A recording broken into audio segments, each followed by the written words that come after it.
మన జీవితంలో చాలా గొప్ప పని, చాలా ముఖ్యమైన పని, చాలా తీక్షణంగా మనం ఆలోచించాల్సిన పని ఏదైనా ఉంది అంటే దేవుని గురించి ఆలోచించడమే.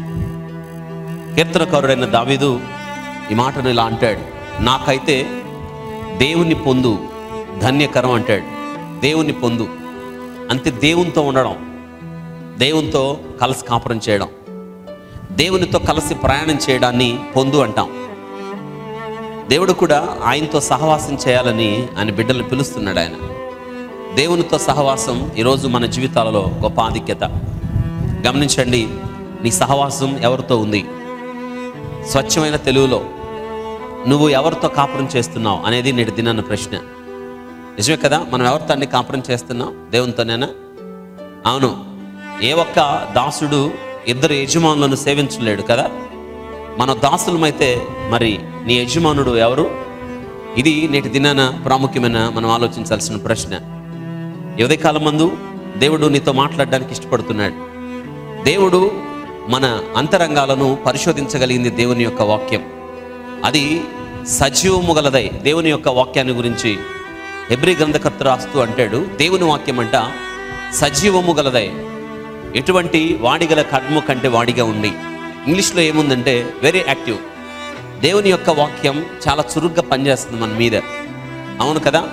దేవుని వాక్యం పనిచేసినప్పుడు, దేవుని వాక్యం మన జీవితాలలో పని ప్రారంభించినప్పుడు దేవుని వాక్యానికి మనల్ని మనం అప్పగించుకోవాలి. ఈ ఉదయకాలం ముందు మరొకసారి ఈ శ్రేష్టమైన దివ్యమైన సన్నిధిలో దేవుడు తన వాక్యం ద్వారా మనతో మాట్లాడడానికి ఆయన ఇష్టపడుతున్నాడు. పరిశుద్ధ గ్రంథంలో నేను ఈ దినాన ఒక ప్రాముఖ్యమైన విషయాన్ని మీతో చెప్పడానికి ఇష్టపడుతున్నాను. ఎప్పుడు వినే వాక్యమే. అవును, దేవుని యొక్క వాక్యాలు ఎన్నిసార్లు విన్నా దాని సారాంశం ఇంకా ఇంకా మిగిలే ఉంటుంది మనకి. ఎందుకంటే దేవుని యొక్క వాక్యం సజీవం. అది ఇవి జీవజల ప్రవాహాలు, అంతులేదు వీటికి. అవును, ఎంతమంది ఎంతగా వాక్యాన్ని బోధించినా ఒక అంశం మీద ఎవరు ఎంతగా మాట్లాడినా ఇంకా ఇంకా తెలియంది ఎంతో ఉంది. ఎందుకంటే ఇది మనుషుడు రాసింది కాదు. మనుషుడు రాసిందైతే దానికి ఒక ఎక్కడో చోట ఫుల్ స్టాప్ ఉంటుంది. కానీ ఇది మనుషుడు రాసింది కాదు, ఇది ఒక జీవజల ప్రవాహం. కాబట్టి ఎంతగా చెప్పినా దేవుని వాక్యం ఇంకా మిగిలే ఉంటుంది. దాని సారాంశాన్ని ఎవరు కూడా వర్ణించలేరు అని నేను జ్ఞాపకం చేస్తున్నాను. చూడండి, మనందరికి ఇష్టమైన కథ, సండే స్కూల్లో కూడా ఈ కథ తరచుగా చెప్తారు. చాలా very inspiring story, heart touching story కూడా. మనకి ఇష్టమైన కథ మీ అందరికీ బహుశా బైబిల్ పరిజ్ఞానం ఉన్నా లేకపోయినా దీని గురించి బాగా తెలుసు. ఈ కథ గురించి మరియా, మార్తా, లాజరు. ఈ కథ తెలియదు ఎవరికి కదండి? అందరికీ తెలుసు. ఇది పెద్ద కథ ఏం కాదు కదండి అని అంటే అక్కడ మనం తప్పు చేస్తాం. బైబిల్ గ్రంథంలో ప్రతిదీ కూడా మనం నీ ఓపిక ఉండాలి కానీ ఎంతైనా ధ్యానించవచ్చు. దేవుడు ఎంతగైనా నీకు బోధించడానికి ఆయన ఇష్టపడతాడు. మరియా, మార్తా, లాజరులు వీరు యేసుక్రీస్తుకు హృదయానికి చాలా దగ్గర. ఇది కథ అంతా మనకు తెలుసు. యేసుక్రీస్తు వారు వీరు బేతనియా గ్రామనస్తులు. యేసుక్రీస్తు వారు తన సేవా పరిచర్యలో తరచుగా బేతనీకి వెళ్తూ ఉండేవాడు. బేతనియా యేసుక్రీస్తుకి ఒక ఆతిథ్యం ఇచ్చిన గృహం. యేసుక్రీస్తును వారి గృహాలకు పిలుచుకున్నారు. ఒక దినాన ఆ లాజరుకి, వాళ్ళ సోదరుడికి రోగం వచ్చింది. దగ్గరలో ఉన్న యేసుక్రీస్తు కబురు చేశారు, ఆయన రాలేదు. ఈ లోపు లాజరు చచ్చిపోయాడు. లాజర్ని పూడ్చిపెట్టేశారు. 4వ రోజు యేసయ్య వచ్చాడు, వాళ్ళని ఓదార్చాడు. యేసుక్రీస్తు ఆ లాజర్ని, చచ్చిపోయిన లాజర్ని లేపాడు. వాళ్ళు విందు చేశారు. కథ సుఖాంతం. అంటే కష్టం. ఇంతవరకు తెలుసు మనందరికీ, ఎందుకంటే చిన్నప్పటి నుంచి ఈ స్టోరీ విన్నాం. అయితే ఇందులో ఒక అద్భుతమైన, ఒక బ్యూటిఫుల్ ఒక వాక్య భాగాన్ని నేను మీతో పంచుకోవాలని ఇష్టపడుతున్నాను. ఇది మనందరికి కూడా ఎంతైనా అవసరం. నిజంగానే ఈ వాక్యాన్ని నేను చాలాసార్లు ఆలోచించిన మీదట, నిజమే ఈ వాక్యాన్ని కథే కానీ కథగా వదిలిపెడితే కష్టం. కథ కాదు ఇది. ఇది ఒక వాస్తవమైన చారిత్రకమైన ఘట్టం. ఎందుకు దేవుడు మన కొరకు రాసి పెట్టాడంటే మనల్ని మనం పరీక్ష చేసుకోవాలి. అందుకే నేటి దినాన ఈ వాక్య భాగాన్ని మీతో చెప్పాలని పరిశుద్ధాత్ముడు ప్రేరేపిస్తున్నాడు. చూడండి, ఈ వాక్య భాగంలో నేను మీతో చెప్పాలనుకున్న ప్రాముఖ్యమైన మొట్టమొదట ప్రశ్న ఏంటంటే, are you like Martha or Mary? ఇది ప్రశ్న. ఆర్ యు లైక్, నీవు మార్తవా మరియవా? ఇది ప్రశ్న. ఈరోజు ఆలోచించండి, నువ్వు మార్తవా మరియవా? మనం చాలాసార్లు ఈ కథను గురించి విన్నప్పుడు యేసుక్రీస్తుని ఆ మార్త తన ఇంట్లో చేర్చుకుంది, యేసుక్రీస్తుకి ఆతిథ్యం ఇచ్చింది. పాపం యేసుక్రీస్తు వారు, ఆయన వాళ్ళ శిష్యులు చాలామంది తరచుగా యేసుక్రీస్తు వారు బేతనియా వాళ్ళ గృహానికి వచ్చినప్పుడు మార్త తీవ్రమైన పని చేసింది. అంతమందికి వంట చేయలేక అలసిపోయింది. అలసిపోయినప్పుడు వాళ్ళ సోదరి మరియేమో కనీసం పనిలో సహాయం చేయకుండా యేసుక్రీస్తు పాదాల దగ్గర కూర్చుంది. అందుకే మరీ ఫ్రస్ట్రేషన్ అయిపోయి మార్త మరీ మీద కోపం వచ్చి యేసుక్రీస్తుకి చెప్పింది, ప్రభువా నువ్వు ఆమెకి చెప్పవా, నేను ఇన్ని పనులు ఉన్నాయి అని. ప్రభు ఆమెను గద్దించినట్టుగా మాట్లాడాడు. ఏమనంటే, మార్త నువ్వు అనేకమైన పనులు పెట్టుకున్నావు, అవసరమైంది ఒకటే, మరియ ఉత్తమమైంది ఎన్నుకుంది, అదే ఆమె యొద్ద నుండి తీసిరేయబడదు. ఈ కథ తెలుసు. ఈ కథలో నువ్వు అనుకునేది ఏంటి? నువ్వు ఎవరిలాగా ఉండాలనుకుంటావు? ప్రభువే అన్నాడు ఏమని? మరియ ఉత్తమమైంది ఎన్నుకుంది, అది ఆమె యొద్ద నుండి తీసివేయబడదు. కాబట్టి ఇప్పుడు ఏది బెస్ట్ అంటారు? ఇప్పుడు ప్రశ్న, are you like Martha or Mary? ఇక్కడ కూర్చున్న మీ అందరూ మరియవా మార్తవా, ఎవరిలాగా ఉండాలని ఇష్టపడుతున్నారు చెప్పండి. మీరే చెప్పాలి. ఆన్సర్ మీ దగ్గర నుంచి రావాలి. మీరు మరియలాగా ఉండడానికి ఇష్టపడుతున్నారా లేదా మార్తలాగా ఉండడానికి ఇష్టపడుతున్నారా? మాట్లాడండి. ఎవరిలాగమ్మా? మరియలాగేనా? మార్తలాగా ఉండరా? సరే, మీ లెక్కలోకి నేను వస్తాను. మీరందరూ మరియలు అయితే ఆయన వంట చేసి పెట్టేది ఎవరో? మీరందరూ మరియలు అయితే ఆయన కడుపు నింపాలి కదా. యేసుక్రీస్తుకి ఆతిథ్యం ఇవ్వడానికి మరి మార్తలుగా ఎవరు మారుతారు? అదంతా మాకు అనవసరం అంటారా? కుదరదు. ఇప్పుడు మీ ఇంటికి నేను వచ్చాను. నేను వచ్చినప్పుడు మీరు మొదటిగా ఏం ఆలోచిస్తారు? నాకు ఏదన్నా ఆతిథ్యం ఇవ్వాలి కదా, ఏదైనా ఇవ్వాలి కదా. నాకు గ్లాస్ మంచినీళ్ళన్నా ఇవ్వాలి కదా, కనీసం కాఫీ అన్నా ఇవ్వాలి కదా. ఇవ్వడానికి నన్ను అక్కడే కూర్చోబెట్టుకున్నా, రావటం అర్జెంట్ వాకింగ్ చెప్పండి అంటారా? అంటారా? అనరు కదా. ఏమంటారు? దయచేసి కూర్చోండి. కూర్చోబెట్టిన తర్వాత వెంటనే మీ డైరెక్షన్ ఎటు వెళ్ళిద్ది? వంటగదిలోకి వెళ్ళాలి. వంటగదిలో ఏం చేయాలి? కాఫీ చేయాలి, లేదా పాలు తీసుకురావాలి. కనీసం అవి రెండు లేకపోతే కనీసం గ్లాస్ నీళ్ళైనా తెచ్చి నాకు ఇవ్వాలి. అంతేనా? లేకపోతే దేవుడు చెప్పాడు ఇలాగా, మరియ ఉత్తమమైంది ఎన్నుకుందని. అర్జెంటుగా మీరు కూర్చోండి, కుర్చీ మీద అలా అట్ట కూర్చోబెట్టి అలా కాళ్ళ మీద కూర్చోండి, కమాన్ స్టార్ట్ వాక్యం అన్నారు అనుకోండి. ఎట్లుంటుంది అది? ఇంతకీ again this question I want to repeat it one. Are you like Martha or Mary? మీరు ఎవరిలాగా ఉండడానికి ఇష్టపడుతున్నారు? ఇది ప్రశ్న. మీరు అనే మాట నాకు తెలుసు. నేను అడగకముందే మీరు నాకు ఈ జవాబు చెప్తారని తెలుసు. మేమందరం మరియలే అంటారు. మీరు నాకు తెలుసు ఆ సంగతి. మీరు చూపించే సాకు ఏంటంటే, అదిగో యేసయ్య కూడా ఏమన్నాడో తెలుసా? మార్తని యేసయ్య గద్దించాడు. మార్తా నువ్వు అనేకమైన పనులు పెట్టుకున్నావు, అవసరమైంది ఒకటే, మరియా బెస్ట్ ఉత్తమమైంది ఎన్నుకుంది, అది ఆమె యొద్ద నుండి తీసివేయబడదు. కాబట్టి యేసయ్యే చెప్పాడు కాబట్టి మనం ఎవరిలాగున్నాం? మరియలాగుందాం అని అంటారని నాకు తెలుసు.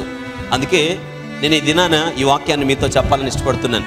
చాలా beautiful message, heart touching message. ఇదంతా వాక్యం విన్న తర్వాత మీరు ఒక ఇన్ఫరెన్స్కి రావాలి. నిజమే కదా, అమ్మో మార్తా ఇప్పుడు మనందరికి మార్తా పెద్ద హీరోయిన్ అయిపోవాలి. ఇప్పుడు మనం మార్తా రోల్ మోడల్ అయిపోవాలి. ఎలాగో తెలుసా?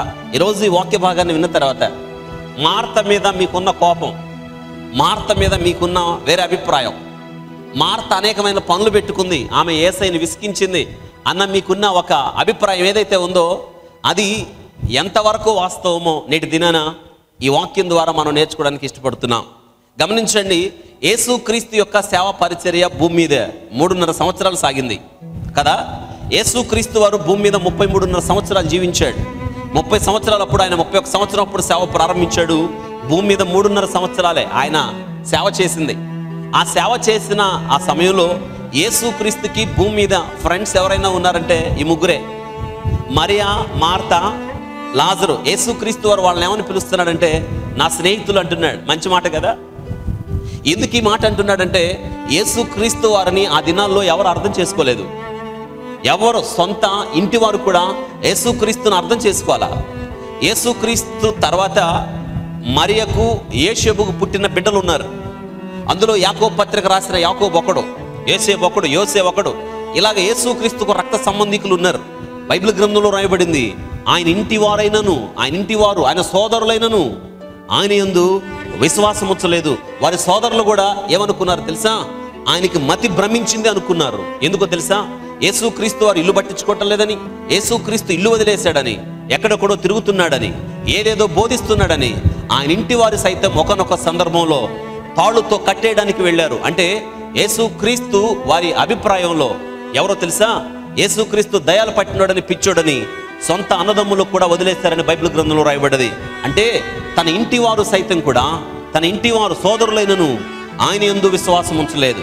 ఆయన దైవ కుమారుడని పరలోకము నుండి వచ్చిన దేవుని కుమారుడని ఆయన్ని ఎవరు కూడా విశ్వసించలేదు. పైగా యేసుక్రీస్తు చేసిన అద్భుత కార్యాలు, యేసుక్రీస్తు వారు చేసిన సూచక కార్యాలను బట్టి ప్రజలందరూ ఆయన వెంబడి వెళుతుంటే అసూయ చెంది శాస్త్రులు, పరిసయ్యులు, సద్దూకయ్యులు వారందరూ కూడా యేసుక్రీస్తును చంపేద్దాం అనుకున్నారంట.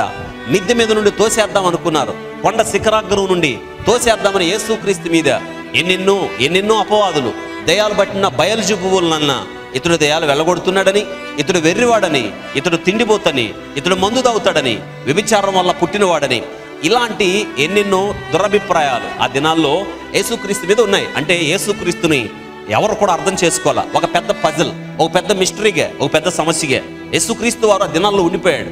ఆయన్ని ఎంత చెప్పినా అర్థం చేసుకోవడానికి ఎవరో ప్రయత్నం చేయలే. అక్కడ జనంలో నుండి ఎవరైతే ఆయన్ని వెంబడిస్తారో ఆయన్ని వెలివేస్తాం. మీకు గుర్తుందా? యేసుక్రీస్తు ఒక పుట్టిగుడ్డి వాడిని బాగు చేస్తే వాడిని పట్టుకొచ్చి శాస్త్రులు, పరిసయ్యులు, పెద్దలు పట్టుకొచ్చి వాడిని అన్నారు, ఒరే నీ కళ్ళెట తెరవబడ్డాయి అంటే వాడు చెప్పాడు, యేసు అనొకడు మనుషుడు వచ్చాడంటే ఆయన ఎవర్రా అంటే ఆయన యేసు నా కళ్ళు తెరిచాడు అన్నాడు. అప్పుడు పోయి వాళ్ళ తల్లిదండ్రులు పట్టుకొచ్చారు. నిజంగా ఈడేనా, వాడేనా, వీడు రోజు అడుక్కునేవాడేనా, వీడి కళ్ళు ఎట తెరిచారు వాడు తల్లిదండ్రులతో? వాడు అన్నారు, మాకు తెలియదు, వాడు వయసు వచ్చినాడు, వాడిని అడగండి. ఎందుకంటే వాళ్ళు భయపడ్డారు. ఎందుకంటే యేసు అని ఎవరన్నా చెప్తే వాళ్ళని ఊర్లో ఏం చేస్తారు? వెలివేస్తారు. అంటే యేసుక్రీస్తుని చేర్చుకోవడానికి సిద్ధంగా ఎవరు లేరు. యేసుక్రీస్తు పక్షంగా నిలబడేవాడు ఎవరు లేరు. ఒక మాట, యేసుక్రీస్తును చేర్చుకునే వాళ్ళు ఎవరు లేరు. యేసుక్రీస్తు మా అని చెప్పేవాడు ఎవరు లేడు. అంత ధైర్యం ఎవరు చేయటంలా. అవసరాలైతే తీర్చుకుంటున్నారు ఆయన ద్వారా, మేలులైతే పొందుతున్నారు, కానీ యేసు పక్షాన్ని నిలబడిన వాడు ఎవరు లేరు. అప్పుడు ఆ సమయంలో ఒక శాస్త్రి పరిగెత్తుకుంటా వచ్చి, బోధకుడా నువ్వెక్కడికి వెళ్తే నేను అక్కడికి వస్తానన్నప్పుడు ప్రభు అన్నాడు, ఆకాశ పక్షులకు గూళ్ళు ఉన్నాయి, నక్కలకు బొరేలు ఉన్నాయి, కానీ మనిషి కుమారుడు తలవాల్చుకోవడానికి స్థలం లేదు. అంటే అది స్థలం లేదండి. పరలోకమును వదిలిపెట్టిన దేవునికి, నిత్యము దూతల చేత పొగలబడి సింహాసనాసం మీద ఉండే దేవుడికి, భూలోకానికి వచ్చిన ఈ యాత్రికుడికి, పరదేశికి తలవాల్చడానికి ఏమీ లేదు, స్థలం లేదు. అందుకే బైబిల్ గ్రంథం రాయబడింది, అందరూ ఎవరింతటా వారు వెళ్ళిరి, యేసు ఒలీవల కొండకి వెళ్ళాను. అందరికి ఇళ్ళు ఉన్నాయి, ఇళ్ళు లేనిది ఎవరికి? యేసయ్యకి. ఒక్కసారి ఆలోచించండి. ఎవడు సాహసం చేయాల, ప్రభువా నువ్వు నాకు ఈ మేలు చేసావు నాయన, నీవు నా ఉపకారం చేసావు, నీకు ఇల్లు లేదు ప్రభువా, నా ఇంటికి రాని. ఎవడన్నా పిలిచాడండి? ఎవడ పిలవలా. నా ఇంటికి రా ప్రభువా. ఎవడైనా ఆతిథ్యం ఇచ్చాడు? ఎవడివ్వలా. ఎవడన్నా తమ ఇల్లు ద్వారాలు తెరచాడు? ఎవడ తెరవలా. ఎందుకంటే ఫజిల్ ఆయన. యేసుక్రీస్తు అర్థం కాలేదు ఆ దినాల్లో ఎవరికి. పోనీ నేటి దినాల్లో అయినా ఏమైనా అర్థం చేసుకున్నారా? ఎవడు అర్థం చేసుకోవటల్లా. ఆయన తెల్లోళ్ళ దేవుడు అంటాడు ఒకడు, ఆయన ఇతర దేశాల దేవుడు అంటాడు మరొకడు అంటాడు ఆయన ఇండియా వచ్చాడు, హిమాలయ పర్వతాల్లో ఉన్నాడు అంటాడు మరొకడు అంటాడు పిచ్చివాగుడు, మరొకడు అంటాడు మగ్దలేన మరియకు యేసుక్రీస్తుకు పెళ్ళైందని మరొక పిచ్చివాగుడు. పిచ్చి మాటలు. నేటికి కూడా యేసుక్రీస్తు భూమి మీదకి వచ్చి 2000 సంవత్సరాలు దాటిపోయినా స్టిల్ ఆయన ఒక పజిల్గా మిగిలిపోయాడు. ఎందుకో తెలుసా? ఆయన ఎవరు అర్థం చేసుకోవటంలా. ఆ రోజు అర్థం కాకపోతే అర్థం కాకపోయాడు. మరి నేటి దినాన్ని అర్థమవుతున్నాడా? అర్థం చేసుకోవడానికి ప్రయత్నం చేయటం లేదు ఎవరు కూడా. ఇంకా భారతదేశంలో ఇంకా ఇది హిందూ దేశంగా పిలువబడుతుంది. హిందూ అంటే అర్థం తెలియదు వీళ్ళకి. హిందూ అంటే ఏంటో తెలియదు. హిందూ అంటే అది ఒక మతం అనుకుంటున్నారు. బుద్ధి లేని వీళ్ళకి జ్ఞానం లేదు, బుద్ధి లేదు. అర్థమైందా? హిందూ అనేది సింధు నాగరికత వచ్చిందని చరిత్ర చెప్తుంటే హిందూ అనేది మతం అంటాడు. మతం ఎక్కడుంది హిందూకి?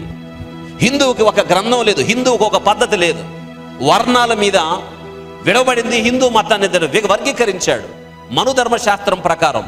దానిలో రాయబడింది తల్లో నుంచి వచ్చినోడు ఒకడైతే కాళ్ళ నుంచి వచ్చినోడు ఒకడంట. ఇదేంటో నాకు అర్థం కావటల్లా. ఆ వర్ణాలను బట్టి విభజించారు. వర్ణాలు బట్టి ఉంటాడా? లేదు. దేవుడు ఒక్కడే, మనుషుడు ఒక్కడే. ఆదాము నుండి అందరూ ఏ రీతిగా రాయబడ్డారు. ఇంత స్పష్టంగా పరిశుద్ధ గ్రంథం చెబుతుంటే అర్థం కావట్లేదు బుద్ధి లేని వాళ్ళకి. ఎందుకంటే మనోనేత్రం మూయబడింది వారికి. చూడండి, యేసుక్రీస్తు వారు భూమి మీద ఉన్న సమయంలో ఎవరైనా చేర్చుకోవాలా. మా ఇంటికి రా ప్రభువా అని ఎవరైనా పిలవలా. ఆ సమయంలో ఒక అద్భుతం జరిగింది. యేసుక్రీస్తు వారు బేతనీకి వచ్చాడు ఒక దినాన ఆ ఊరికి. ఈ బేతనీయ యెరూషలేముకి 2.5 కిలోమీటర్ల దూరంలో ఉంటుంది. యెరూషలేముకి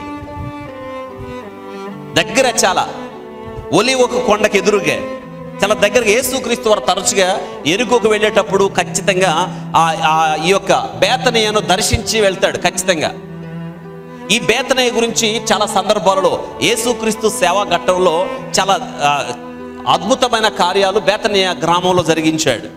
యేసుక్రీస్తు వారు సేవ పరిచర్యకి కపెర్నహూము ఎలాగ టౌన్ హోమో, యేసుక్రీస్తు సేవ పరిచర్యలో ఈ బేతనియా కూడా అద్భుతమైన సేవా కేంద్రంగా వెలిచింది యేసుక్రీస్తు వారు. ఎందుకంటే పలుమార్లు యేసుక్రీస్తు వారు దాదాపు ఈ యొక్క బేతనియకు దాదాపు 12 సార్లు పైన, ఇంకా ఎక్కువ సార్లు వచ్చాడేమో, కానీ 12 సార్లు దాదాపు ఈ బేతనియా గ్రామానికి వచ్చాడు ఆయన సేవ పరిచర్యలో. ఒక మాట, ఈ యొక్క బేతనియా గ్రామం యొక్క గురించి బైబిల్ గ్రంథంలో రెఫరెన్స్లు దయచేసి నేను చెప్తాను, నోట్ చేసుకోండి.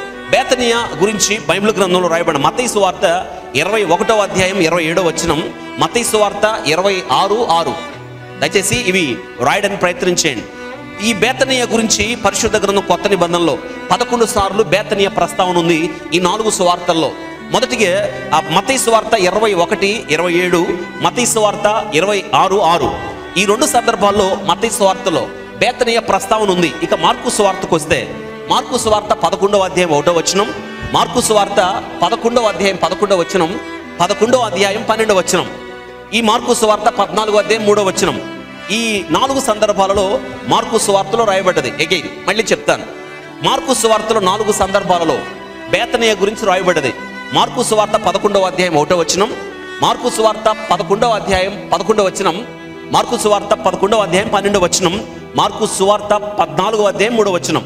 ఈ 4 సందర్భాలలో మార్కు సువార్తలో రాయబడింది. అగైన్ ఇకపోతే లూకా సువార్తకు వచ్చేటప్పటికి 2 సందర్భాలలో బేతనియా గురించి రాయబడ్డది. లూకా సువార్త 19వ అధ్యాయం 29వ వచనం మొదటి సందర్భంలో, 24వ అధ్యాయం 50వ వచనం. ఈ 2 సందర్భాలలో లూకా సువార్తలో రాయబడ్డది. అగైన్ మళ్ళీ చెప్తాను, లూకా సువార్తలో 19వ అధ్యాయం 29వ వచనం, 24వ అధ్యాయం 50వ వచనం. ఈ 2 సందర్భాలలో బేతనియా గురించి రాయబడ్డది. ఇక చివరి సువార్త యోహాను సువార్తలో 3 సందర్భాలలో ఈ యొక్క బేతనియా గురించి రాయబడ్డది. 11వ అధ్యాయంలో రాయబడ్డది. 11వ అధ్యాయం 1వ వచనం, 11వ అధ్యాయం 8వ వచనం, 18వ వచనం, 11వ అధ్యాయం 1వ వచనం, 11వ అధ్యాయం 18వ వచనం, చివరిగా 12వ అధ్యాయం 1వ వచనం, 12వ అధ్యాయం 1వ వచనం. ఈ 11 సార్లు ఈ బేతనియా ప్రస్తావన ఉంది. ఇంతకీ బేతనియా అంటే అర్థం ఏంటంటే అంజూరపు పండ్ల గృహం అని అర్థం. రైట్ డౌన్ అన్నమాట, రాయండి. బేతనియా అంటే అర్థం ఏంటంటే అంజూరపు పండ్ల గృహం. ఒక రకంగా చెప్పాలంటే స్వస్థపరిచే గృహం. ఇంకొక తెలుగులో ఏమంటారంటే దాన్ని ఆహ్లాదాన్ని, ఉత్సాహాన్ని, ఆనందాన్ని నింపే గృహం. ఇది కూడా హిజ్కియా అనే ఒక రాజుకి మరణకరమైన రోగం వచ్చింది. ఆ రాజుకి యెషయా ప్రవక్త వచ్చి హిజ్కియాకి చెప్పాడు, హిజ్కియా నువ్వు మరణమవుతున్నావయ్యా, నువ్వు బ్రతకావు, నీ ఇంటిని చక్కబెట్టుకో అన్నాడు. దేవుడి నుంచి కబురు వచ్చేసింది. హిజ్కియా రోగంతో బాధపడుతున్నాడు. ఏ రోగమో తెలుసా? క్యాన్సర్. ఆయనకి వీపు మీద ఆయనకి క్యాన్సర్తో బాధపడుతున్నాడు హిజ్కియా. కబురు వచ్చింది, ఇంకా నువ్వు బ్రతకో, నీ ఇంటిని చక్కబెట్టుకో అని కబురు వచ్చినప్పుడు హిజ్కియా ఏం చేశాడు తెలుసా? లేచి గోడ తట్టు ముఖం తిప్పుకొని ప్రార్థన చేయటం ప్రారంభించాడు. ఏడుస్తా ప్రార్థన చేశాడు, ప్రభా నన్ను జ్ఞాపకం చేసుకో ప్రభా, నేను సత్యముతో యథార్థ హృదయుడిని, నీ సన్నిధిలో నేను ఎలా నడిచాను ఒకసారి జ్ఞాపకం చేసుకో అని అంట. హిజ్కియా ఏడ్చాడు దేవుని దగ్గర. వెంటనే ఆ ప్రవక్తను మళ్ళీ పంపించి దేవుడు అన్నాడు, ఎల్లో యెషయా హిజ్కియాకి చెప్పుపో, హిజ్కియా నీ కన్నీళ్ళు విడవడం నేను చూశాను, నీకు ఇంకా 15 సంవత్సరాల ఆయుష్ పెంచాను. హిజ్కియా ఏడ్చి ప్రార్థన చేసినందుకు దేవుడు ఎన్ని సంవత్సరాల ఆయుష్ పెంచాడు? 15 సంవత్సరాల ఆయుష్ పెంచాడు. అయితే ఒక చిట్కా చెప్పాడు దేవుడే. ఏమన్నా తెలుసా? అంజూరపు పళ్ళు ముద్దగా చేసి వెళ్ళి ఆ పుండు మీద కట్టు, స్వస్థపరుస్తానన్నాడు. కాబట్టి అంజూరానికి ఏ ఏ ఏ గుణం ఉందండి? స్వస్థపరిచే. బేతనీలో ఎటు చూసినా ఈ చెట్లే. ఏ చెట్లు? అంజూరపు చెట్లు. కాబట్టి దాని పేరేంటి? అంజూరపు చెట్లు ఇల్లు. అంటే స్వస్థపరిచే గృహం, ఆహ్లాదాన్ని నింపే ఇల్లు, స్వస్థతనిచ్చే ఇల్లు, నిరీక్షణతో నింపే ఇల్లు. నేటి దినాన నీ జీవితంలో యేసయ్య ఉంటే, నీ బ్రతుకులో యేసయ్య ఉంటే, నీ ఇంట్లో నీ ఊర్లో యేసయ్య ఉంటే, నీవు కూడా ఒక అంజూరపు వృక్షాలున్న, అంజూరపు చెట్లున్న ఇల్లుగా మారిపోవాలి. నీ ఇల్లు, నీ జీవితం, నీ కుటుంబం స్వస్థశాలగా మారిపోవాలి, ఆహ్లాదాన్ని ఇచ్చే ఇల్లుగా మారిపోవాలి, నిరీక్షణ ఇచ్చే ఇల్లుగా మారిపోవాలి. ఎప్పుడో తెలుసా? యేసయ్య మనతో ఉంటే. యేసయ్య లేని గృహాలకు విలువ లేదు, యేసయ్య లేని జీవితాలకు విలువ లేదు, యేసయ్య లేని జీవితాలకు ఆధిక్యతలే లేదు. నీకెన్నున్నా యేసుక్రీస్తు లేకపోతే ఇక ఆ జీవితాలకు విలువేం లేదు. యేసును ఎవరో చేర్చుకోవాలి. ఆ సమయంలో ఎవరు చేర్చుకోవాలి. అందుకే నేను జ్ఞాపకం చేస్తున్నాను. పరిశుద్ధ గ్రంథంలో are you like Martha or Mary? లూకా సువార్త 10వ అధ్యాయం వాక్యంలోకి వెళ్దాం రండి, చదువుకుందాం. లూకా సువార్త 10వ అధ్యాయం 38 నుండి 42 వరకు నేను చదువుతున్నాను, దయచేసి గమనించండి. అంతటా వారు ప్రయాణమై పోవచ్చుండగా ఆయన ఒక గ్రామంలో ప్రవేశించును. మార్తాను ఒక స్త్రీ ఆయనను తన ఇంట చేర్చుకొనెను. అండర్లైన్, మార్తాను ఎవరంట? ఒక స్త్రీ ఆయనను తన ఇంట చేర్చుకొనెను. ఆమెకు మరియా అను సహోదరి ఉండెను. ఈమె యేసు పాదముల యొద్ద కూర్చుండి ఆయన బోధ వినుచుండెను. మార్త విస్తారమైన పని పెట్టుకున్నట్టు చేత తొందరపడి ఆయన యొద్దకు వచ్చి, ప్రభువా, నేను ఒంటరిగా పని చేయుటకు నా సహోదరి నన్ను విడిచిపెట్టినందున నీకు చింత లేదా? నాకు సహాయం చేయమని ఆమెతో చెప్పమనెను. అందుకు ప్రభు, మార్తా, నీవు అనేకమైన పనులు గురించి విచారము కలిగి తొందరపడుచున్నావు, కానీ అవసరమైంది ఒకటే. మరియ ఉత్తమమైన దాన్ని ఏర్పరచుకొనెను, అది ఆమె యొద్ద నుండి తీసివేయబడదని ఆమెతో చెప్పాను. ఇది కానీ గమనించండి, పరిశుద్ధ గ్రంథంలో మొట్టమొదట పేరు ఎవరిది రాయబడింది? మరియదా మార్తదా?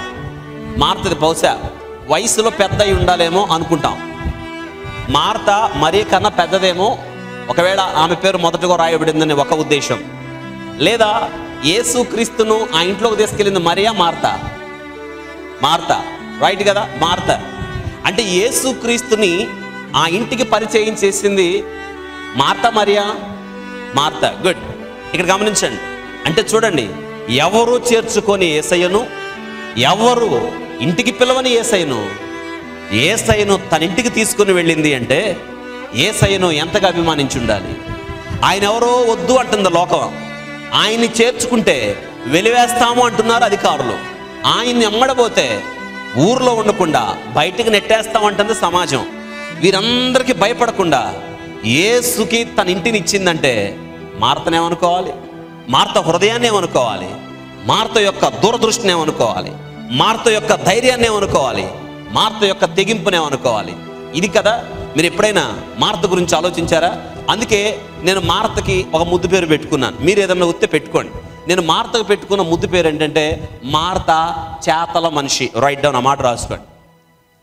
మార్త ఎవరు? చేతల మనిషి. ఇద్దరు మనుషులు ఉంటారు, మాటలు చెప్పేవాళ్ళు. చెప్పండి, రెండు రకాల మనుషులు. ఒక వర్గం ఏంటి? మాటలు చెప్పేవాళ్ళు. రెండో వర్గం చేతల పని చూపించేవాళ్ళు. ఏది బెస్ట్ అంటారు? మాటలు చెప్పడమా లేకపోతే చేతల పని చూపించడమా? ఇప్పుడు చెప్పండి, మార్త ఏ వర్గం? మాటలా చేతలా? మార్త గురించి అంటే మైండ్ బ్లాక్ అవుతుంది కదా. అవును, మనకు మైండ్ బ్లాక్ అవ్వకపోతే ఎక్కది ఇది. మార్త మైండ్ బ్లాక్ అయ్యే వ్యక్తిత్వం. మార్త ఎంత గొప్పదో తెలుసా? ఈరోజు వాక్యం ద్వారా. అందుకే మార్తకి ఇప్పుడు మనం ఇచ్చిన ముద్దు పేరు ఏంటి? చేతల మనిషి. నేను ప్రశ్న వేస్తున్నాను ఇప్పుడు, మీరు మాటల మనుషులా చేతల మనుషులా? అవును, మాటలు చెప్పడానికి వస్తే నేను నీకున్నానంటావు, భయపడమాక, నీ కష్టం నన్ను జ్ఞాపకం చేసుకో అంటావు. అవసరమైతే ఉంటావా? ఎవరు ఉండం. మనం మాటలు చెప్పడానికైతే చెప్తాం, మాటలు చెప్పడానికైతే చెప్తామండి, కానీ చేతలు చూపించాం. దేవునికి మాటలు చెప్పేవాడు కాదు కావాలి, చేతలు కావాలి. మార్త చూడండి, యేసును తన ఇంటిలో చేసుకుంది. అందుకే నేటి దినాన నీకు ఒక మంచి మాట చెప్తున్నాను, జాగ్రత్త వినండి. ఈ ప్రశ్న జాగ్రత్తగా అర్థం చేసుకోవాలి. యేసును తన ఇంటికి తీసుకుపోయింది అంటే ఏంటి దీని అర్థం? లోకం ఏమనుకున్నా పర్వాలా, ఆయన మాకు కావాలి.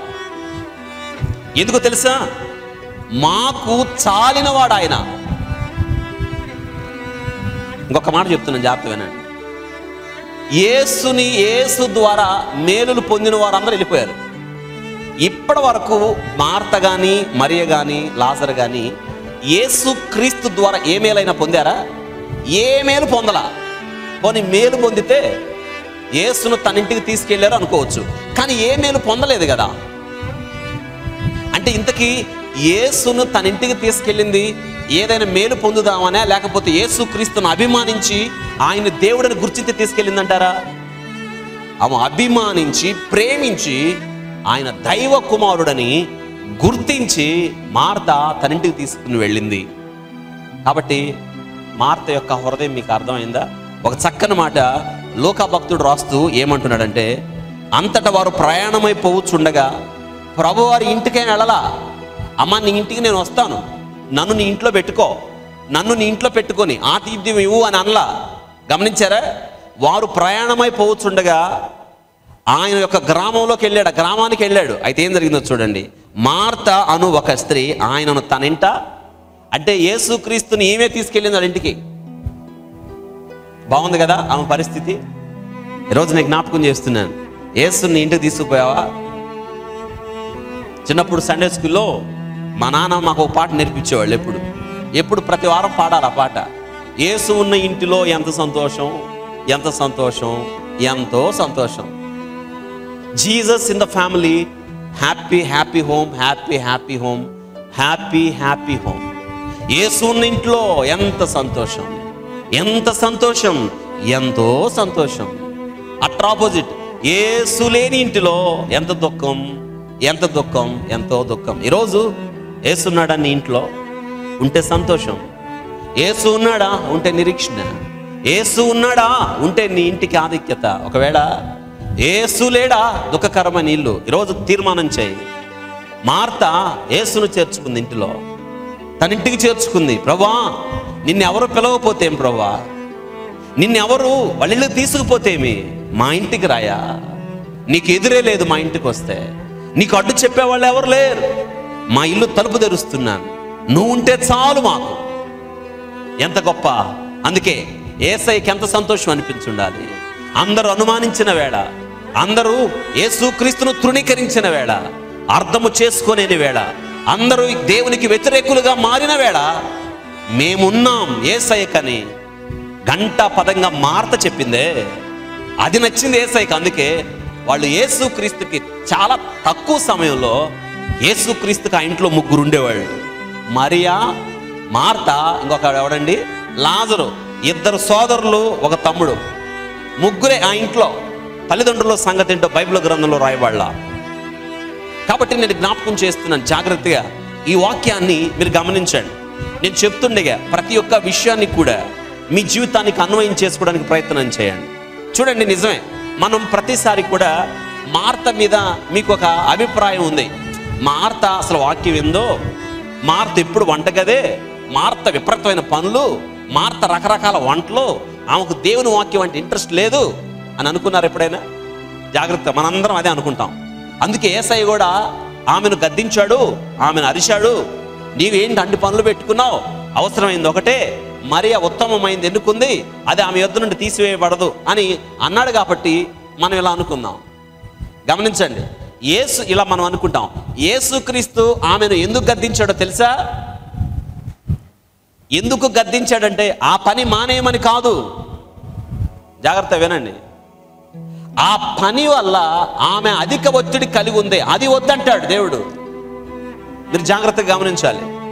అంటే యేసుక్రీస్తు వారు ఆ పని మానేయి అని చెప్పలేదు.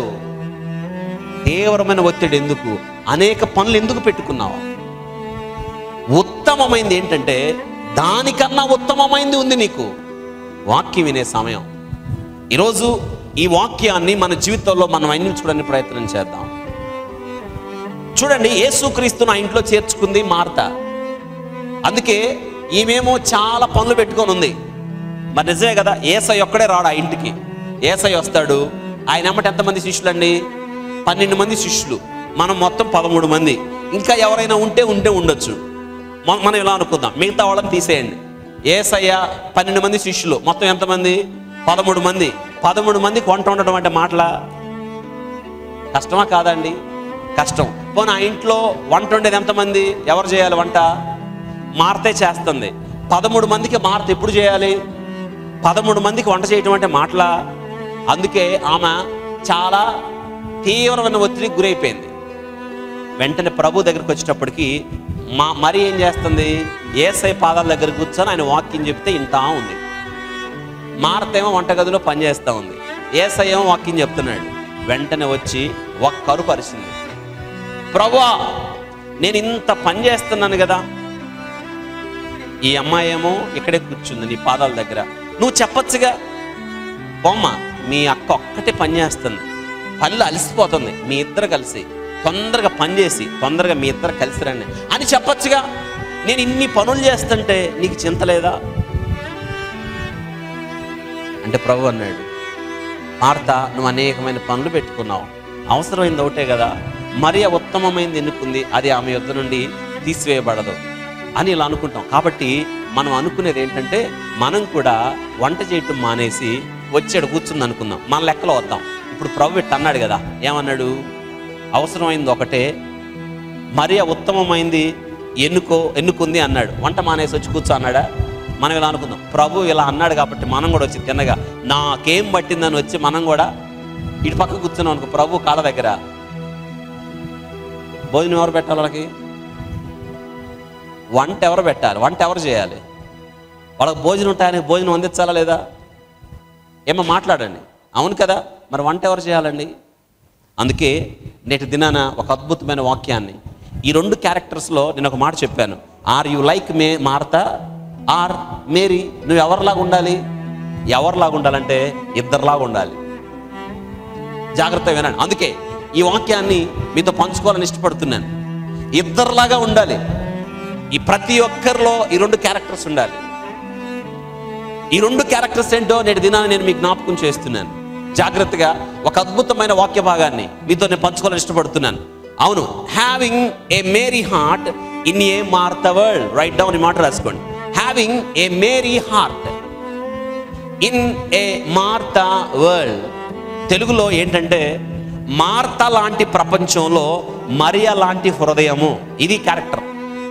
అందరు చెప్పండి ఒక్కసారి, మార్తా లాంటి ప్రపంచంలో మరియ లాంటి హృదయము. అందరూ ఒకసారి చెప్పండి, మార్తా లాంటి ప్రపంచంలో మరియ లాంటి. క్లారిటీ వచ్చేసింది మీకు. ఈ ప్రపంచం అంతా ఎలా ఉందో తెలుసా? Very busy.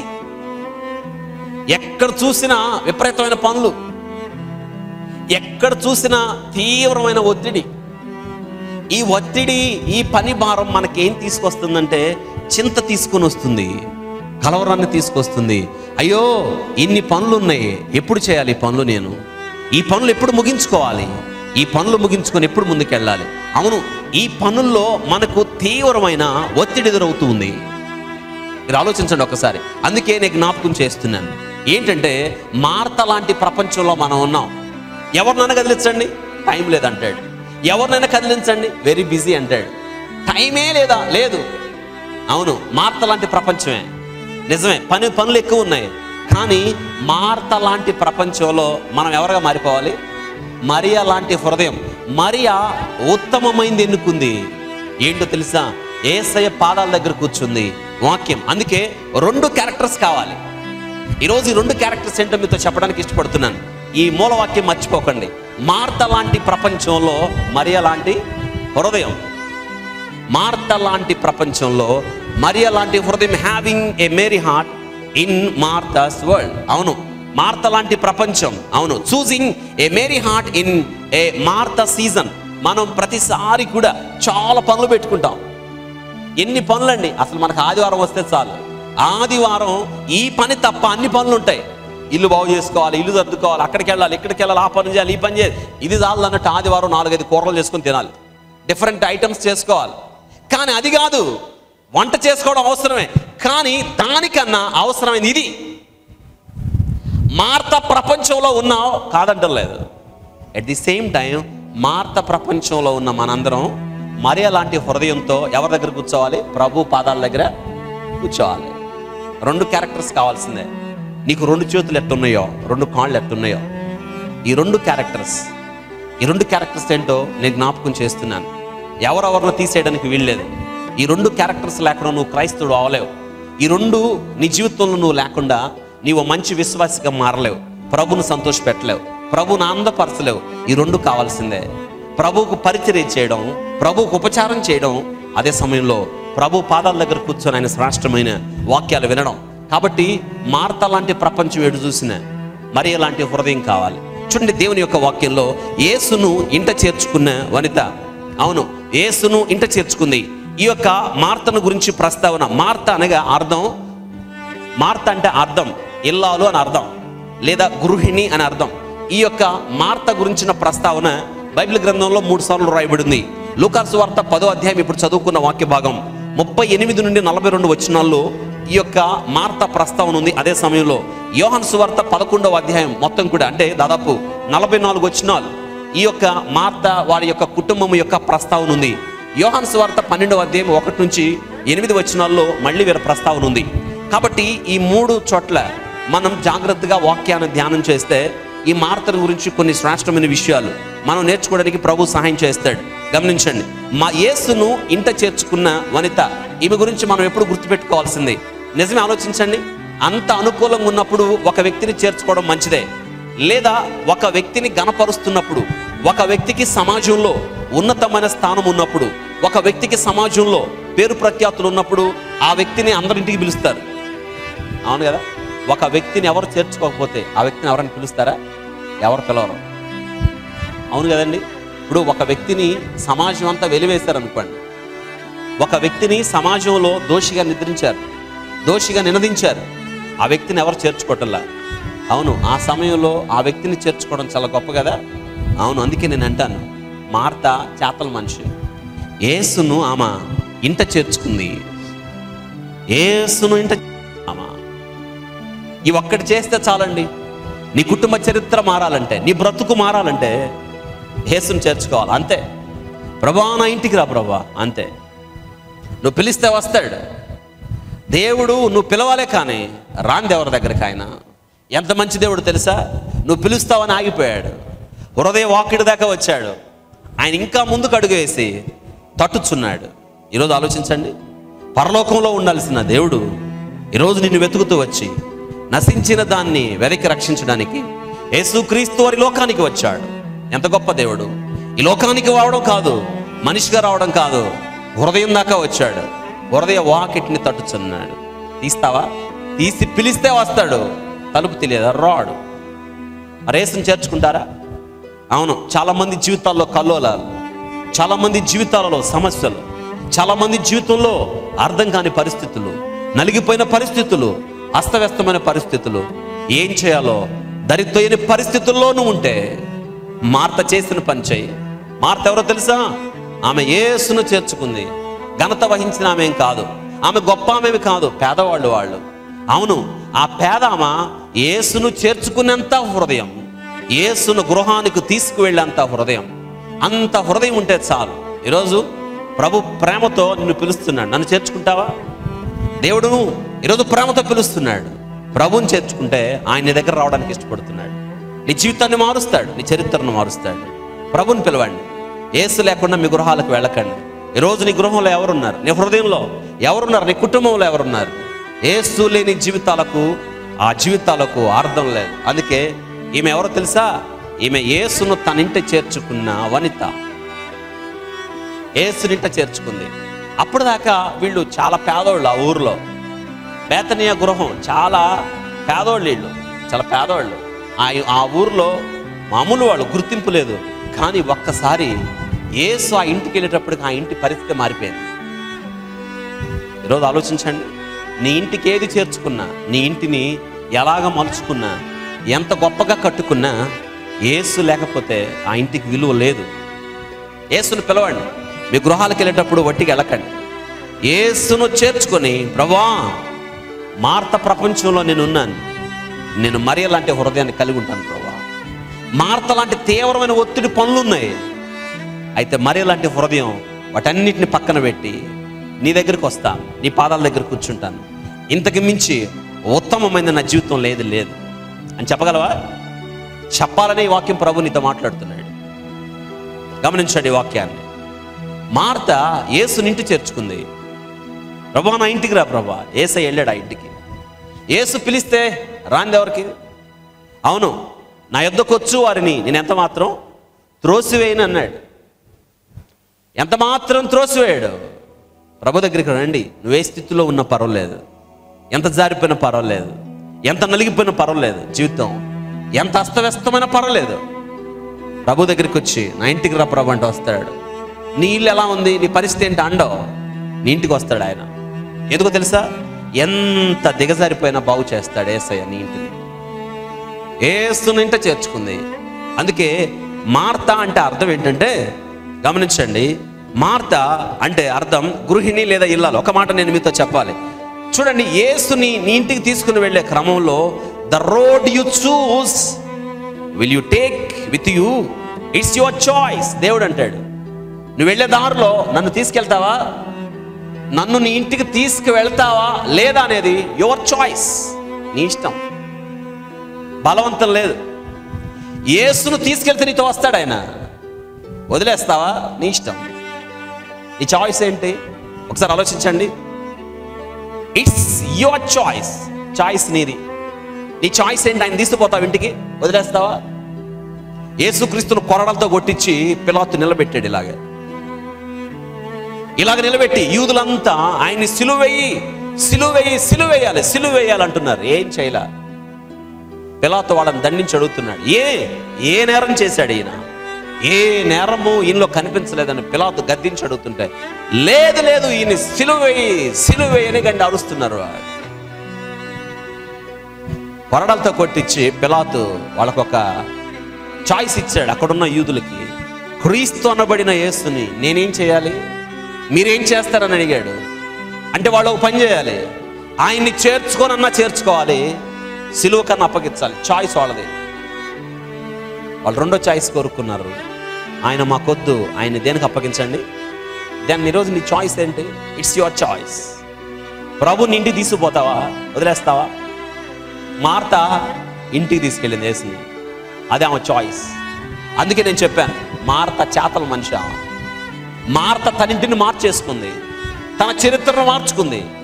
దీనులు వారు చాలా పేదోళ్ళు. నేటి దినాన క్రీస్తు వారి ఇంటికి వెళ్ళడం ద్వారా వారికి వచ్చిన ఐశ్వర్యం. ఈరోజు ప్రపంచంలో అంతా మార్త తన ఇంటిలో యేసును చేర్చుకుంది. తెలియని సండే స్కూల్ పిల్లవాడు ఎవరన్నా ఉంటాడా? తెలియని క్రైస్తవుడు ఎవరన్నా ఉంటారా మార్త గురించి? చరిత్ర మార్చడం అంటే అది. యేసుని ఇంట్లో ఉన్నాడా? Why don't you try Jesus? యేసుని ఎందుకు ట్రై చేయకూడదు మీరు? ఎంతకాలం యేసుక్రీస్తు లేని గృహాలుగా ఉంటాయి, ఎంతకాలం యేసుక్రీస్తు లేని జీవితాలుగా ఉంటాయి. స్టేటస్లు అడగడు ప్రభువారు, నీ గుర్తింపు ఉందా లేదని అడగడు, నీకు యోగ్యత ఉందా లేదని అడగడు. ఒక అధికారి మన దగ్గరకు వస్తాడా? రాడు. ఒక ఎమ్మెల్యే మన దగ్గరకు వస్తాడా? రాడు. ఒక మంత్రి మన దగ్గరకు వస్తాడా? రాడు. మంత్రికి దగ్గరికి పోతాడు, లేదా ఆయన సమకాలికుడు దగ్గరికి వెళ్తాడు. ఒక అధికారి దగ్గరకు పోతాడు. అందాకెందుకండి? ఒక గొప్పోడు మన ఇంట్లో ఏదన్నా పండగ జరిగితే వస్తాడా? రాడు. ఎందుకు? వాడి స్టేటస్గా మనం తగ్గం, సరిపోం, రాడు మన దగ్గరికి.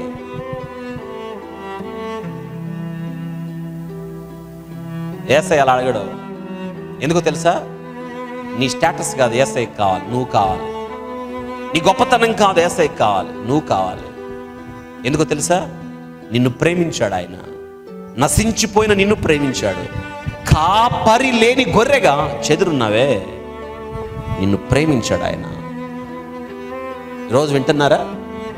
మార్త చాయిస్ ఏం చేసింది తెలుసా? యేసును తన ఇంటికి, దట్స్ అవర్ చాయిస్. ఈరోజు నీ చాయిస్ ఏంటండి? దేవుడు అంటాడు, will you take me with you? Question mark. Will you take me? నువ్వు నన్ను తీసుకుపోతావా? I'm ready to come with you. నీతో రావడానికి నేను సిద్ధం. It's your choice. మార్త యేసును తన ఇంటికి తీసుకుపోయింది. మార్త అంటే అర్థం ఏంటంటే గృహిణి, ఇల్లాలు. ఏమా తెలుగులో సామెత, ఇల్లాలంటే ఏం చూసి చూడాలి? ఇల్లు చూసి ఇల్లాలను చూడాలి. ఇల్లాలను చూసి ఇల్లు చూడాలా? ఏం చూసి? ఇల్లు చూసి. నిజంగా నీవు మంచి గృహిణి. ఎందుకో తెలుసా? పేదవాళ్ళైనా పద్ధతి గల్లవాళ్ళు, పేదవాళ్ళైనా దూరదృష్టి గల్లవాళ్ళు, పేదవాళ్ళైనా వారికి ఉన్నదే పంచిపెట్టేవాళ్ళు, పేదవాళ్ళైనా సత్యాన్ని అర్థం చేసుకున్నారు, పేదవాళ్ళైనా సత్యం కొరకు నిలబడ్డారు. అందరూ తలుపులు మూసేశారు యేసయ్య కోసం. ఒకే ఒక్కళ్ళు యేసయ్య కోసం ఏం తెచ్చారు? నువ్వండి. మనకెందుకులేండి, ఎవరికి పట్టంది మనకెందుకు అనేస్తాం కదా మనం చాలాసార్లు.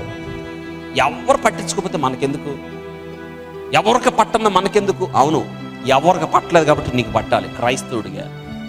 ఎవరు పట్టించుకోలేదు కాబట్టి నువ్వు పట్టించుకోవాలి. ఎవరు ఆ స్థలానికి వెళ్ళలేదు కాబట్టి నువ్వు వెళ్ళాలి. ఎవ్వరు వాళ్ళతో మాట్లాడలేదు కాబట్టి నువ్వు మాట్లాడాలి. ఎవ్వరు వాళ్ళని ఆదరించలేదు కాబట్టి నువ్వు ఎందుకో తెలుసా? నువ్వు దేవుని బిడ్డవు కాబట్టి. ఈ పరిచర్య చేస్తున్నావా? యేసయ్యకి అందరూ నో వేకెన్సీ చెప్పారు. No vacant, no vacant, no vacant, no vacant. ఎవరు పిలవట్లే యేసయ్యని, ఎవరు పిలవట్లే. తలుపులు వేస్తారు అందరూ. ఎందుకు? భయం. ఆయన చేర్చుకోవటం ఎలా? సమాజం నుండి మనల్ని వెలివేయడం ఎలా? చేర్చుకోకపోతే పోలా? యేసుకు తలుపులు తెరిచారు వీళ్ళు. అందుకే అద్భుతంగా బైబిల్ గ్రంథంలో రాస్తున్నాడు, మార్త అను ఒక స్త్రీ ఆయనను తన ఇంట చేర్చుకొనెను. తన ఇంట చేర్చుకొనెను. ఇంట చేర్చుకుందంట ఆమె మార్త. ఇంట చేర్చుకుంది. ఈ ఒక్కటి చేస్తే చాలండి మీ జీవితం మారడానికి. ఇంట చేర్చుకుంటే చాలు, శుభ్రం చేసేస్తాడు ఆయన ఇల్లు. ప్రభు ఇంట్లోకి వస్తే చాలు, వెలుగు వచ్చింది, చీకటి వెళ్ళిపోద్ది కదా. వెలుగు ఎక్కడుంటే అక్కడ చీకటి ఏమాత్రం ఉండదు. చీకటికి వెలుగుకు సాంగత్యం ఏమాత్రం లేదు. అవి రెండు ఒక చోట ఉండవు. అవును కదా, అవును కదా.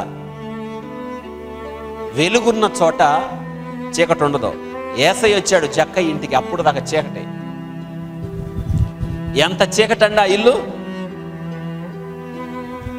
యేసయ్య వచ్చాడు అంతే, వెలిగించబడింది ఆ ఇల్లు. ఆ వెలుగులో జక్కయ్య హృదయం బట్టబయలైపోయింది. అబ్బో, జక్కయ్య లేచాడు.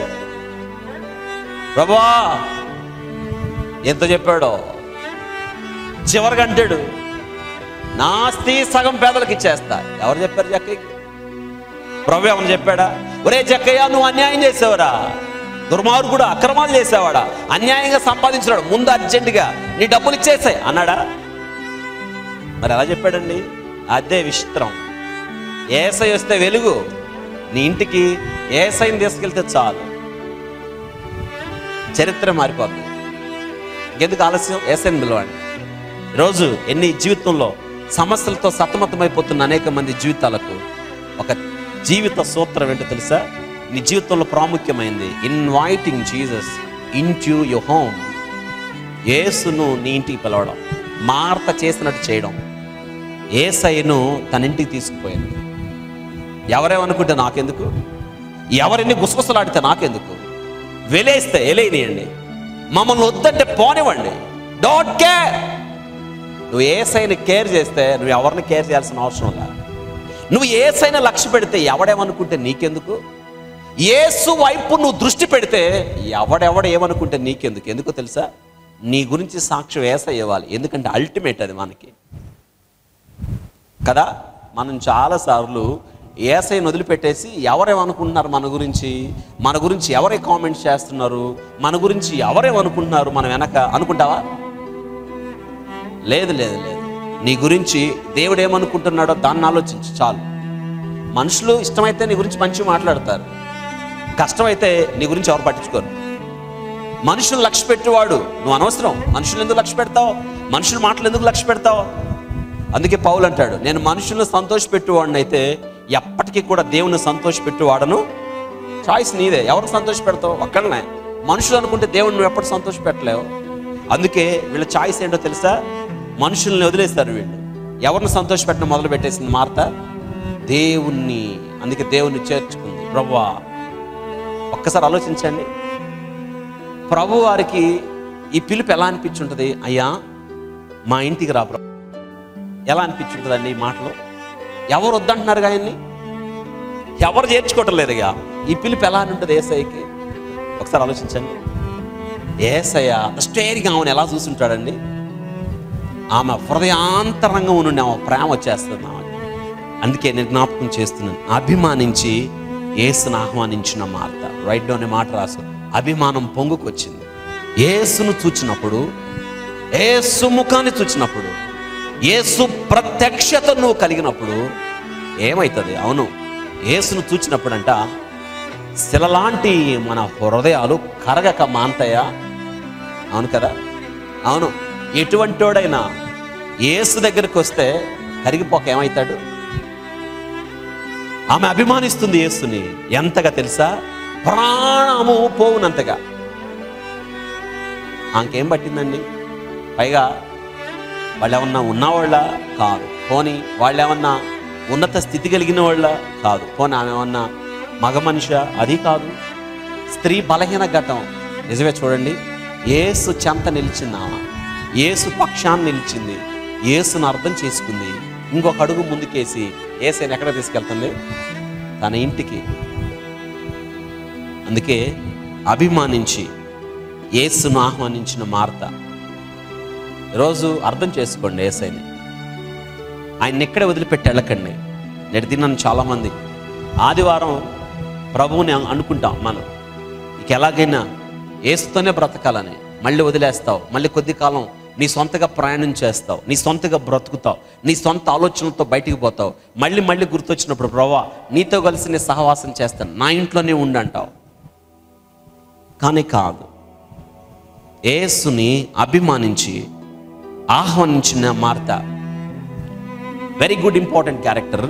మార్త 38 వచనం చూడండి, 10:38లో మార్త ఇంట చేర్చుకొనెను. గమనించారా? మార్త ఏం చేసిందంటే, ఆయన కంట మార్త ఏం చేసిందో తెలుసా? ఆతిథ్యం ఇచ్చింది ఆమెకి. ఇంట చేర్చుకుంది అంటే ఏమిచ్చిందండి ఆమె? ఆతిథ్యం. ఆతిథ్యం అంటే ఏంటి? భోజనాలు వండి పెడుతుంది. ఎవరికి? యేసయ్యకి. యేసయ్యకే కాదు, ఇంకెవరికండి? యేసుక్రీస్తు శిష్యులకి. ఒకసారి ఆలోచించండి. ఆతిథ్యం.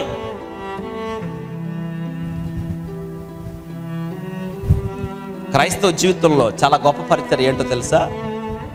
ఆతిథ్యం, హాస్పిటాలిటీ. ఆతిథ్యం ఇచ్చిందామా? ఆతిథ్యం ఇచ్చిన మార్త. ఆతిథ్యం ఇవ్వడం ఇది మంచి పరిచర్య అండి. ఎందుకంటే హెబ్రీ గ్రంథకర్త రాస్తాడు, ఆతిథ్యము చేయ మరొకడి. అనేక మంది తెలియక ఎవరికి ఆతిథ్యం ఇచ్చారు? అవును, మనందరికి ముందున్నాడు ఆతిథ్యం ఇవ్వడం అబ్రహాం, శారాలు. వారు దేవదూతలకు ఆతిథ్యం ఇచ్చారు. లోతు దేవదూతలకు ఆతిథ్యం ఇచ్చాడు. మరి నీవు నేను కూడా ఆతిథ్యం ఇవ్వాలి. షూనేమీరాలు పట్టణస్థురాలు ఎలీషాకు ఆతిథ్యం ఇచ్చింది. సారెపతు విధవరాలు ఏలియాకు ఆతిథ్యం ఇచ్చింది. అవును కదా? ఒక అనారీకులు ఓడ బద్దలైపోయినప్పుడు పౌలుని చేర్చుకున్నారు. అనాగరికులను రాయేశారు. నిజం ఆలోచించండి. మనం ఆతిథ్యం ఇవ్వాలి. క్రైస్తవ బిడ్డలుగా పేదవారికి ఆతిథ్యం ఇవ్వాలి. ఈరోజు నేను జ్ఞాపకం చేస్తాను, మనకున్నదే, లేనిది కాదు, ఉన్నదే పంచాలి. ఇది ఆతిథ్యం. అందుకే ఆతిథ్యము చేయ మరొకడి. అనేక మంది తెలియక దేవదూతలకు ఆతిథ్యం ఇచ్చారు. కానీ అక్షరాల స్వయాన మార్త ఎవరికి ఆతిథ్యం ఇస్తుంది? యేసయ్యకి. ఇంతకన్నా గొప్ప ఆధిక్యత ఉంటుందా? ఎంత గొప్ప ఆధిక్యత చూడండి. మార్త చూడండి, ఎంత లక్కీయెస్ట్, అసలు ఎంత అదృష్టవంతురాలు. ఆమె చేతులు ఎవరికి ఆహారం సిద్ధం చేస్తానే? సచ్ బ్లెస్డ్ హ్యాండ్స్ అండి. ఎంత గొప్ప ఆధిక్యత. మార్త ఫుల్ బిజీ వంట పనులు. ఎందుకంటే మార్త బాగా వంటలు చేస్తుంది. ఆమె చూడండి, ఆతిథ్యం ఇవ్వడం. నేను జ్ఞాపకం చేస్తున్నాను, ఆతిథ్యం ఇవ్వండి. మీకున్న దానిలోనే ఇవ్వండి. పేదవాళ్ళని ఆదరించండి. మన ఇంటికి ఊరికి వచ్చి కొత్త వాళ్ళని ఆదరించండి. ఉన్నదే, లేనిది కాదు. ఎందుకంటే ఆతిథ్యం క్రైస్తవ జీవిత శ్రేష్టమైన లక్షణం. క్రైస్తవ జీవితంలో పరిచర్యలో ఆతిథ్యం ఒక భాగం. అందుకే ఆతిథ్యం దేవునికి చాలా ఇష్టమైన పరిచర్య. అందుకే అమ్మా, మీరు ఆతిథ్యం ఇవ్వండి. దేవుని బిడ్డలకి, దేవుని సేవకులకి, దూరం నుంచి వచ్చిన వాళ్ళకి, పేదవారికి. మనకున్న దానిలో ఆతిథ్యం ఇవ్వండి. ప్రభు మిమ్మల్ని దీవిస్తాడు, మీకున్న దాన్ని ఆశీర్వదిస్తాడు. ఆతిథ్యం ఇవ్వడం వెనక గొప్ప రహస్యం దాగి ఉంది. ఎందుకంటే ఆతిథ్యం వెనక నీ జీవిత ఆశీర్వాదాలు అందులో దాగి ఉన్నాయి. నువ్వు ఇచ్చేది కొంచెం అయితే నువ్వు పొందేది ఎక్కువ. అవును కదా? ఏలియాకు ఆతిథ్యం ఇచ్చింది. కొంచెం పిండి, ఒక చిన్న అప్పం నాకు తీసుకురా అన్నాడు. చిన్న అప్పం తెచ్చినందుకు కరువంతా ఆమెకేమైనా దేవుడు ఏమిచ్చాడు? అప్పాలు ఇచ్చాడు. ఆమెకే కాదు, ఆమె కుమారుడు, ఆమె కుటుంబ సభ్యులు, ఏలియా అందరూ పోషించబడ్డారు. ఇచ్చింది కొంచెం, పొందింది చాలా ఎక్కువ. ఆతిథ్యంలో ఉన్న రహస్యం అదే. దేవుడికి నువ్వు ఇచ్చేది, యేసునామంలో నువ్వు ఇచ్చేది, ఆతిథ్యంలో రహస్యం ఏంటంటే నువ్వు గొప్పగా దీవించబడతావు. వింటున్నారు కదా? ఈరోజు వాక్యం వింటున్నాం మనం.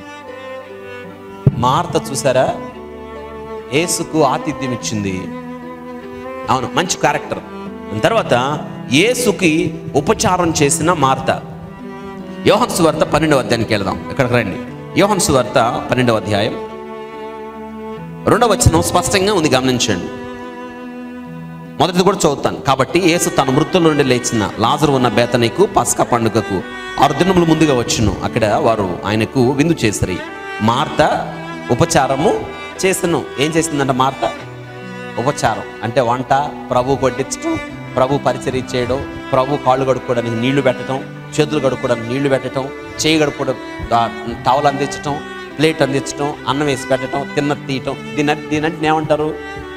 ఉపచారం. బాగుంది కదా? మార్త ఏం చేసిందంట? ఉపచారం. ఇప్పుడు చెప్పండి, మార్త చేసింది మంచి పని అంటారా కాదంటారా?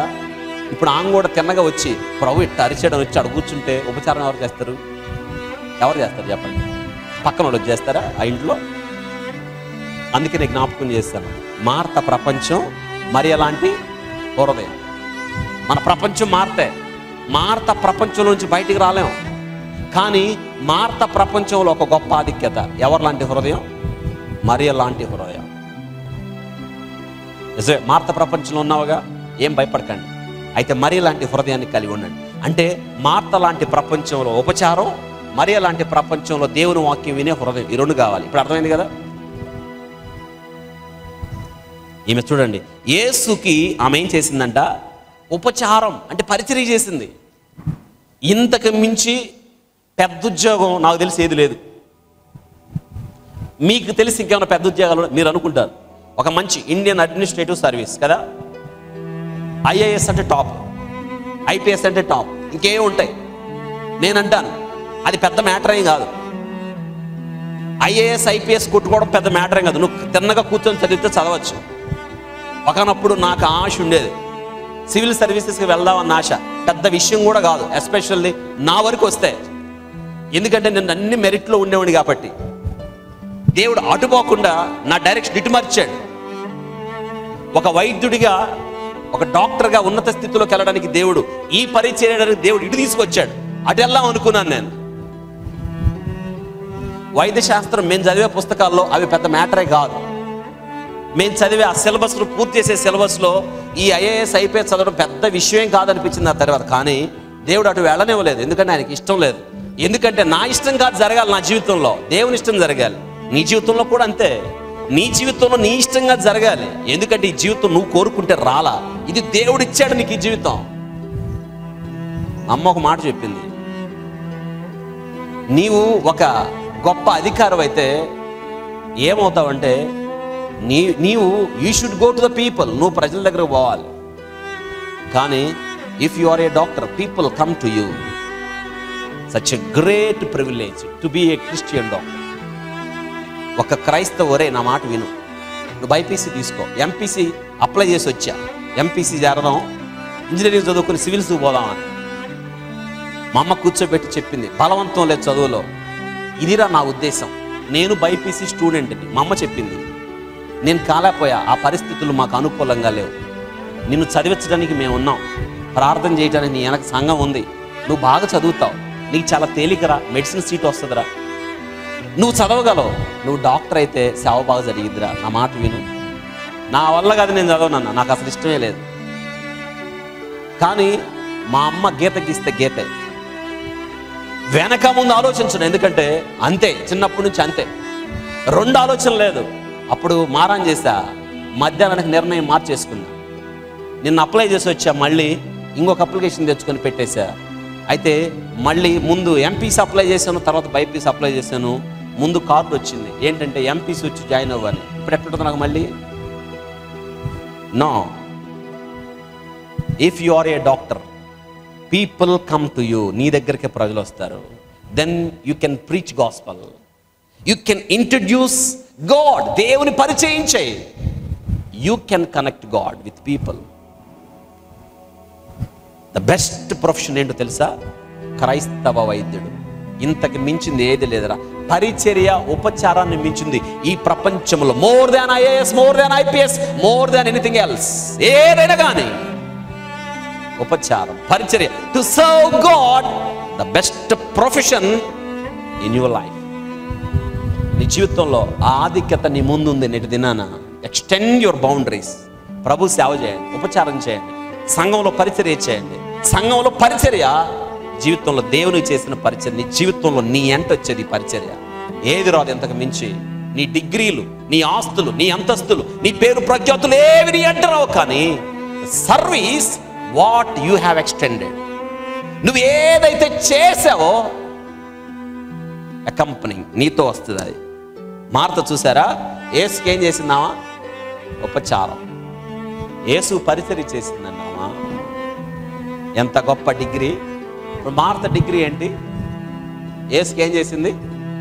ఉపచారం. ఇలా అనుకుందాం, సర్వెంట్ ఆఫ్ గాడ్. బాగుంది కదా ఈ డిగ్రీ. ఏమా నువ్వు ఎవరిని సేవిస్తున్నావు? ఎవరికి నీ పరిచర్య చేస్తున్నావు? యేసుకేనా? కాదు, లోకానికి కదా. మనం అంతా లోకానికి మన బలాన్ని, మన శక్తిని, మన శక్తియుక్తులను దారపోసి రిటైర్డ్ అయిన తర్వాత బైబిల్ ఓడి పట్టుకొని నడవలేక సిలువలో సాగింది యాత్రను పాడుకుంటా ఎడకొస్తావు? ఇక్కడికి వచ్చి ప్రభువా నన్ను వాడుకో. ఏంది వాడుకునేది? ఏంది నిన్ను వాడుకునేది? దేవుడు అన్నాడు అనుకోండి, ఏంటి నిన్ను వాడుకునేది? చెయ్యిడు జాపుతావా తిన్నగా? బలం లేదు ప్రభా. అడుగు ముందుకే, కాళ్ళు లేపలేను ప్రభా. ఇది చదువు అంటే కళ్ళద్దాలు కావాలి ప్రభా. ఏం చేసావురా నీ బలం? ఏం చేసావురా నీ శక్తి? అంత అయిపోయిన తర్వాత ప్రభువా నన్ను వాడుకోనైనా. దేవుడు వాడుకోవడానికి ఈరోజు నేను జ్ఞాపకం చేస్తున్నాను. నీ యవ్వన కాలమందు కాడి మోయట నరునికి బ్యూటిఫుల్ ఎక్సలెంట్ ఏజెంట్ తెలుసా? లోకాన్ని చూడకముందే యేసుని చూడు. లోకాన్ని అనుభవించకముందే యేసును అనుభవించు. లోకాన్ని హత్తుకోకముందే యేసును హత్తుకో. జీవితం మారిపోతుంది. మార్త యేసుకి ఏం చేసింది? మనం కూడా సంఘంలో చాలా పరిచర్యలు ఉన్నాయి. దూరంగా ఉండకండి, పని లేని వారిగా ఉండకండి, నాకెందుకులు అనుకోకండి. సంఘ కార్యక్రమాలు ప్రకటించబడుతున్నప్పుడు, సంఘ పక్షాన పరిచర్య జరుగుతున్నప్పుడు దానిలో మీరు కూడా పాలిభాగస్తులు అయితే మీరు ఎంతగానో దీవించబడతారని జ్ఞాపకం చేస్తున్నాను. అయితే మార్త అధిక పనుతో చింతలకు లోనైన మార్త. పనులు ఎక్కువైపోయినాయి. ఇంక ఏం పనులు? సొంత పనులు కాదు. ఎవరి పనులు అండి అయ్యి? ఇంతకీ సొంత పనులతో బిజీ అయిపోయిందా, దేవుని పనులతో బిజీ అయిపోయిందామా? దేవుని పనులే. ఏం పనులు అయ్యి? వంటలో ఎవరికి ఎంతమంది చేయాలి? 13 మందికి వంట చేయాలి. 13 మందే కాదు, చాలా మంది ఉన్నారు ఇంకా. వాళ్ళందరికి వంటలు చేయాలి. మాటల పోనీ వాళ్ళు ఏమన్నా తక్కువ తినేవాళ్ళ? కాదు. పైగా వాళ్ళంతా ఎవరండి? జాలర్లు. జాలర్లు తక్కువ తింటారా? విపరీతంగా తింటారు వాళ్ళు కదా. ఫుడ్ ఎక్కువ తింటారు వాళ్ళు. వాళ్ళకి ఆకలి ఎక్కువ, మంచి స్టామినా వాళ్ళకు ఉంటుంది. జాలర్లు చూసారు ఎప్పుడైనా? వాళ్ళు చాలా స్టామినా ఉంటుంది. ఎందుకు తెలుసా? వాళ్ళు బాగా సముద్రం మీద ప్రయాణం చేసిన వాళ్ళకి బాడీ వెల్ బిల్ట్ ఉంటుంది. వాళ్ళకి మంచి ఆరోగ్యం, మంచి పుష్టి ఉంటుంది వాళ్ళకి. అందుకే వాళ్ళకి మంచి ఆహారం కావాలి. యేసుక్రీస్తు శిష్యులు మొత్తం వాళ్ళే. ఎవరండి? జాలర్లు. అంటే ఫుడ్ వాళ్ళు మామూలుగా తినరు, వాళ్ళందరికీ పెట్టాలి భోజనం. అందరికి వంట వండాలంటే మాటలా? మీరు ఒక్కసారి ఆలోచించండి. అందుకే పనులు ఎక్కువైపోయినాయి. ఇద్దరికైతే చేసి అడబడే రొట్లే ఒకటి. కానీ ఎంతమంది? ఇద్దరు కాదే వాళ్ళు. అందాక ఎందుకండి? మీ ఇంటికి బంధువులు ఇద్దరు వస్తే బెస్ట్ అంటారా? లేకపోతే 13 మంది వచ్చారు అనుకోండి కదా. ఇద్దరు వచ్చారు, బాగుంది. ఈసారి ఆ ఇద్దరు పోయి 13 మందిని తెచ్చారు, ఎట్లుంటుంది? మీరు ఏమనుకుంటారు? బయటకు అనకపోయినా బాధపడతారా లేదా? అప్పుడు టెన్షన్ వచ్చిద్దా లేదా? ఏం చేయాలని. అప్పుడు పప్పుచారు, ఇద్దరు వండిన పప్పుచారు 11 మంది వస్తే మీరు చేసే సింపుల్ చిట్కా, వేడి నీళ్ళు కాసి రెండోసారి రాదు తింటారు. కానీ మీరన్నారు మార్త తందో. సాంబార్ పోయటం ఆ దినంలో లేదు. పెరుగు చట్నీలు ఎక్కువ మజ్జిగ పోయటం ఆ దినాల్లో లేదు. ఉంటే పోసేవాడు. మార్త చూడండి, ఆ ఆతిథ్యం ఎంత గొప్పగా ఉందో చూడండి. ఆ ఆతిథ్యం ఎంత పర్ఫెక్ట్గా ఉందో చూడండి. పనులు ఎక్కువైపోయాయి, అధిక పనులు. పాపం 2-3 కాదు కదా. అంటే ఈ పనులన్నీ దేవునియే, ఆమె కాదు. పనులు ఎక్కువైపోయి చింత అయిపోయింది. అంటే చింత అంటే ఏంటి? అరే యేసయ్య వచ్చి ఎంతసేపు అయిపోయింది, మధ్యాహ్నం 12 అయిపోయింది, లేదా మధ్యాహ్నం 1 గంట అయిపోయింది, భోజనం టైం అయిపోయింది. అరే పనులు కాలేదు. చింత అంటే అది. ఏమనుకుంటారు చింత అంటే? టెన్షన్ వచ్చేసిందాం, అంతే కదా. ఇప్పుడు టయానికి వంట కాకపోతే అతిథులు వచ్చి కూర్చుంటే మనకేమైతే తెలియకుండానే లోన టెన్షన్ వచ్చేసింది. అది అన్నమాట చింత. చింత వచ్చేసి ఆమె ఏం చేయాలో తెలియక ఒక పక్కేమో యేసయ్యను చూస్తుంటేనేమో ఆయన చుట్టుపక్కల జనం, ఏమేమో వంటగదిలో కనీసం 2 కూడా లేరు, ఒక్కటే. ఆమె కూరగాయలు కోసుకోవాలి, ఆమె గోంగూర కడుక్కోవాలి, ఆమె రొట్టె పిండి పిసకాలి, ఆమె కాల్చ. ఒకదాని పని అయిద్దా? అవ్వదు కదా. అందుకే ఆమెకి అధిక పనితో ఏమైపోయిందంటే చింత వచ్చేసింది. అందుకే Martha complaints about her sister Mary. అందుకే పరిగెత్తుకుంటా లాభం లేదని ఏం చేసిందంటే యేసయ్య దగ్గరికి వెళ్ళిపోయి, ప్రభువా నన్ను చూడు, నా ముఖం చూడు ఒకసారి, ఎలా నీరసం అయిపోయింది ప్రభువా, నేను ఒక్కదాన్నే పనులు చేస్తున్నా, మరీ చూడు నీ కాళ్ళ దగ్గర కూర్చుని నీ పాదాల దగ్గర కూర్చుంది, నేను ఒక్కదాన్నే పని చేస్తుంటే నీకు చింత లేదా, మరీ చెప్పు వచ్చి పని చేయమని అని మార్తా ఏం చేసిందండి, దేవునికి కంప్లైంట్ చేసింది. నేను ఒక మాట చెప్తున్నాను, అవును, are you distracted, anxious or trouble? మన జీవితాల్లో కూడా చాలాసార్లు అధిక పనులు డిస్ట్రాక్ట్ చేస్తాయి, మనల్ని యాంగ్షియస్ గురి చేస్తాయి, మనల్ని ట్రబుల్ మేక్ చేస్తాయి, చింతలు. మనం కూడా చాలా పనులు జీవితంలో కాని పనులు ఎన్నో పెట్టుకొని వాటి ద్వారా మనం చాలా చింతలకు లోనవుతాం. అందుకే చింతలకు లోనైతే దేవుని మీద ఆయాసం వచ్చింది, మనకి దేవుని మీద బాధ వచ్చింది. అందుకే ప్రభు దగ్గరికి వెళ్ళి కంప్లైంట్ చేస్తాం. అంటే చింతలు ఎక్కువైపోతే మనకు తెలియకుండానే మనకు ఒక క్యారెక్టర్ డెవలప్ అయింది, అదే కంప్లైనింగ్. ఇతరుల మీద కంప్లైంట్ చేస్తాం మనం. అందుకే మరియ మీద వచ్చి కంప్లైంట్ చేస్తాను, ప్రభువా నువ్వన్నా చెప్పవా, నిన్న ఒక్కదాన్నే పని చేస్తున్నా, నువ్వన్నా చెప్పచ్చు కదా ఆమె వచ్చి పని చేయమని. అంటే ప్రభు అన్నాడు, మాట కూల్గా చెప్తున్నాడు, నువ్వెందుకమ్మా అనేక పనులు పెట్టుకున్నావు? దేవుడు చూడండి, దేవుడు ఇచ్చిన పాఠం గమనించండి. ఎందుకమ్మా నువ్వు అనేక పనులు పెట్టుకున్నావు? అన్ని పనులు అవసరమా? అవసరమైంది ఒక్కటే, ఇదిగో నువ్వు నన్ను ఇంట్లో చేర్చుకున్నావు, బాగుంది, కానీ నాకు ఇష్టమైంది ఏంటో తెలుసా? నువ్వు అన్ని గంటలు వంటగదిలో ఉండడం కాదమ్మా, ఇది ముఖ్యం.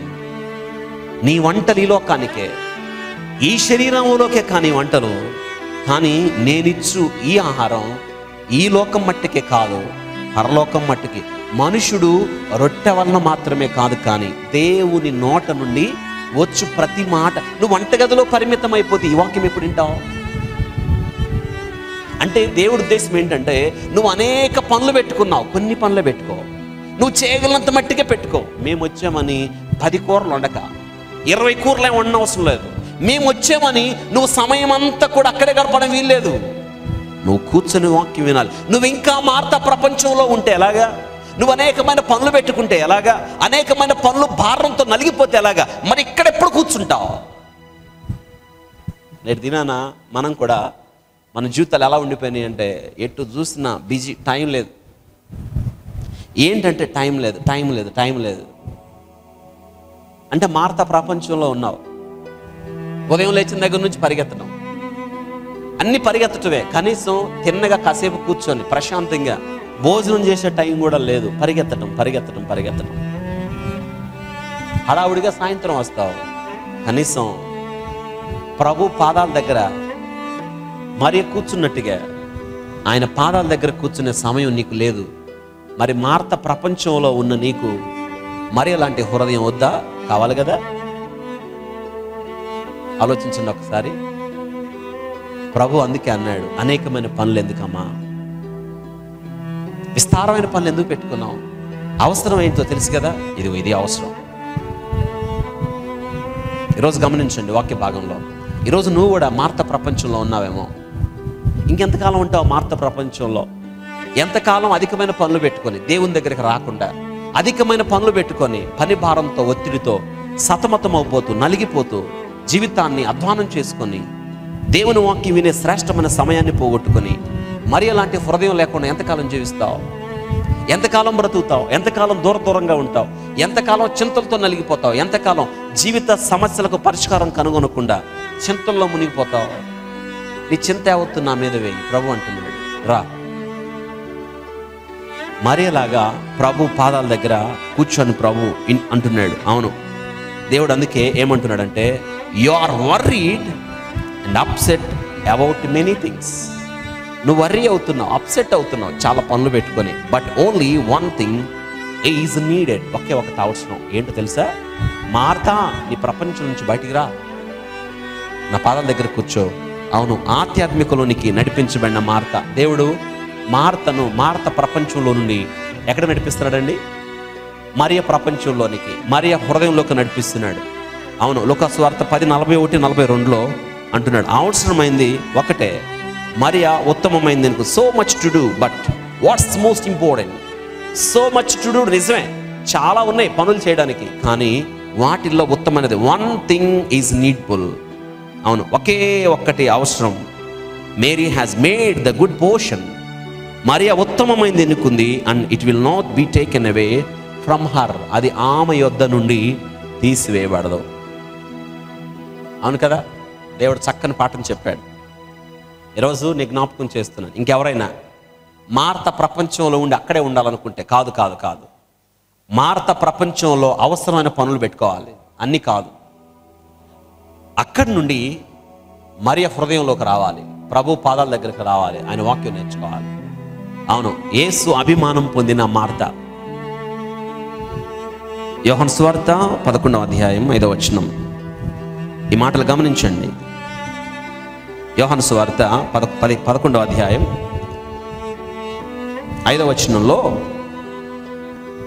యేసు మార్తను, ఆమె సహోదరుని లాజరును ప్రేమించును. అవును, యేసు ప్రేమకు పాత్రురాలైంది.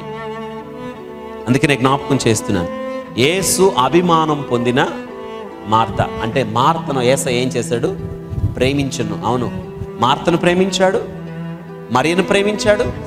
ఆ ఇంట్లోకి మిగిలింది ఎవరో? లాజరును. అంటే ఆ ఇంట్లో మొత్తం ఎంతమంది ఉన్నారు? 3 ఉన్నారు. ఆ 3 యేసయ్య ఏం చేశాడు? ప్రేమించాడు. నిన్ను కూడా ప్రేమిస్తాడు ఆయన, ఖచ్చితంగా ప్రేమిస్తాడు. యేసు నిన్ను ప్రేమిస్తున్నాడు. అవును కదా. అవును, ఒక దినాన వాళ్ళ సోదరుడికి ఏమైందో తెలుసా? ఇంకా యేసయ్యకి వాళ్ళు స్నేహితులు అయిపోయారు. యేసుక్రీస్తు అంటున్నాడు, వాళ్ళు యేసుక్రీస్తుకు ఫ్రెండ్స్ అయిపోయారు. అంటే భూమి మీద యేసుక్రీస్తును అర్థం చేసుకున్న వాళ్ళు, యేసుక్రీస్తుకు ఫ్రెండ్స్ అయిపోయిన వాళ్ళు ఎవరో తెలుసా?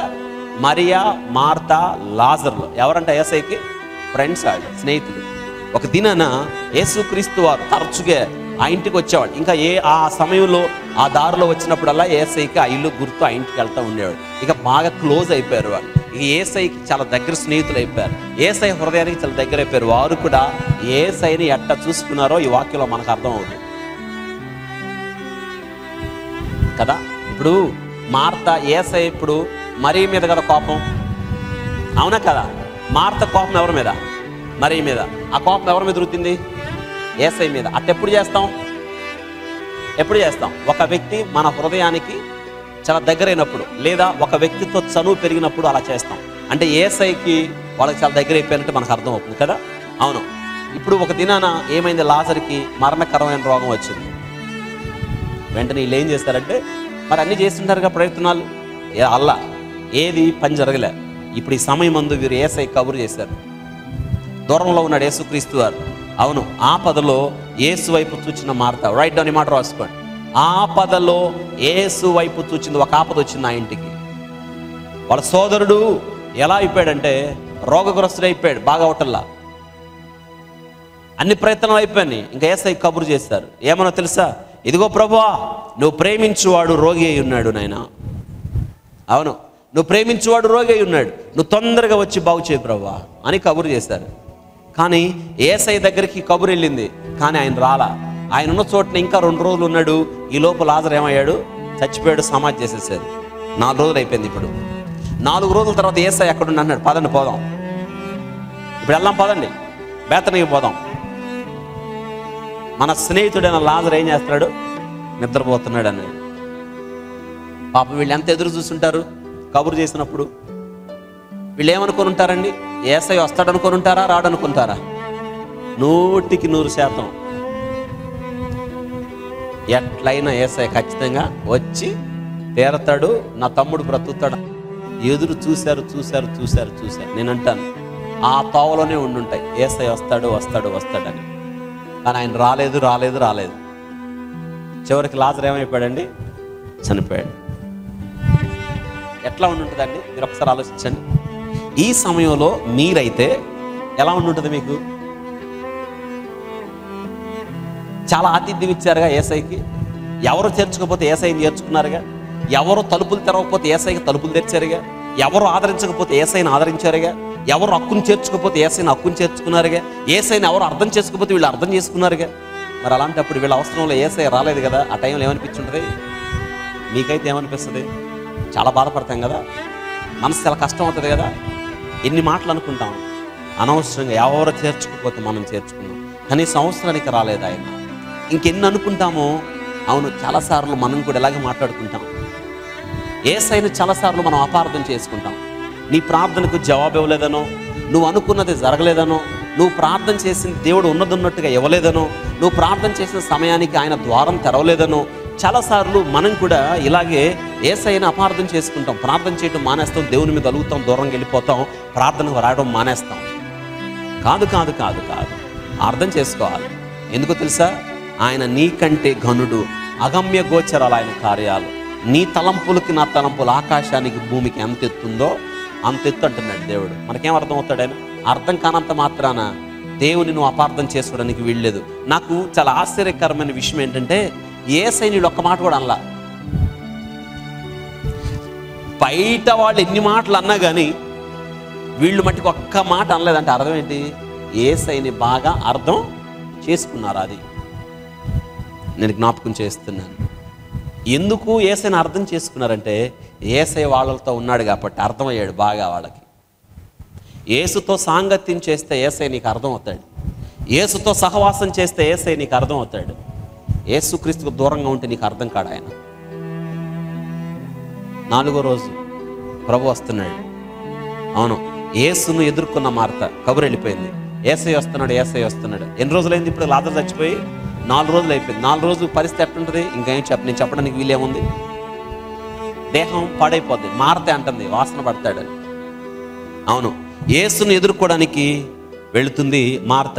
చక్కని వాక్యం 11:20 యోహాను సువార్తలో, మార్త యేసు వచ్చుచున్నాడని విని ఆయనను ఎదుర్కొని వచ్చును, కానీ మరియా ఇంటిలో కూర్చొని ఉండెను. ఇక్కడ మాట గమనించారా? మార్త ముందు వెళ్ళింది ఎవరిని ఎదుర్కోవడానికి? యేసయ్యని. మరి ఎక్కడుంది? ఇంట్లో కూర్చుంది. ఏడుస్తున్నారు వీళ్ళు. 4 రోజులేగా. ఇల్లంతా బంధువులతో, ఇల్లంతా ఇంటి చుట్టుపక్కల వాళ్ళతో, ఇరుగు పొరుగు వారితో నిండిపోయింది. ఎందుకంటే ఇంట్లో ఉన్న మగ దిక్కు చచ్చిపోయాడు. ఇంకెవరు లేరు, ఆడవాళ్ళు ఇద్దరే. అందుకే వాళ్ళని ఎవరు ఓదార్చలేకపోతున్నారు. 4వ రోజు యేసయ్య వస్తున్నాడు. మీరు ఒకసారి ఆలోచించండి.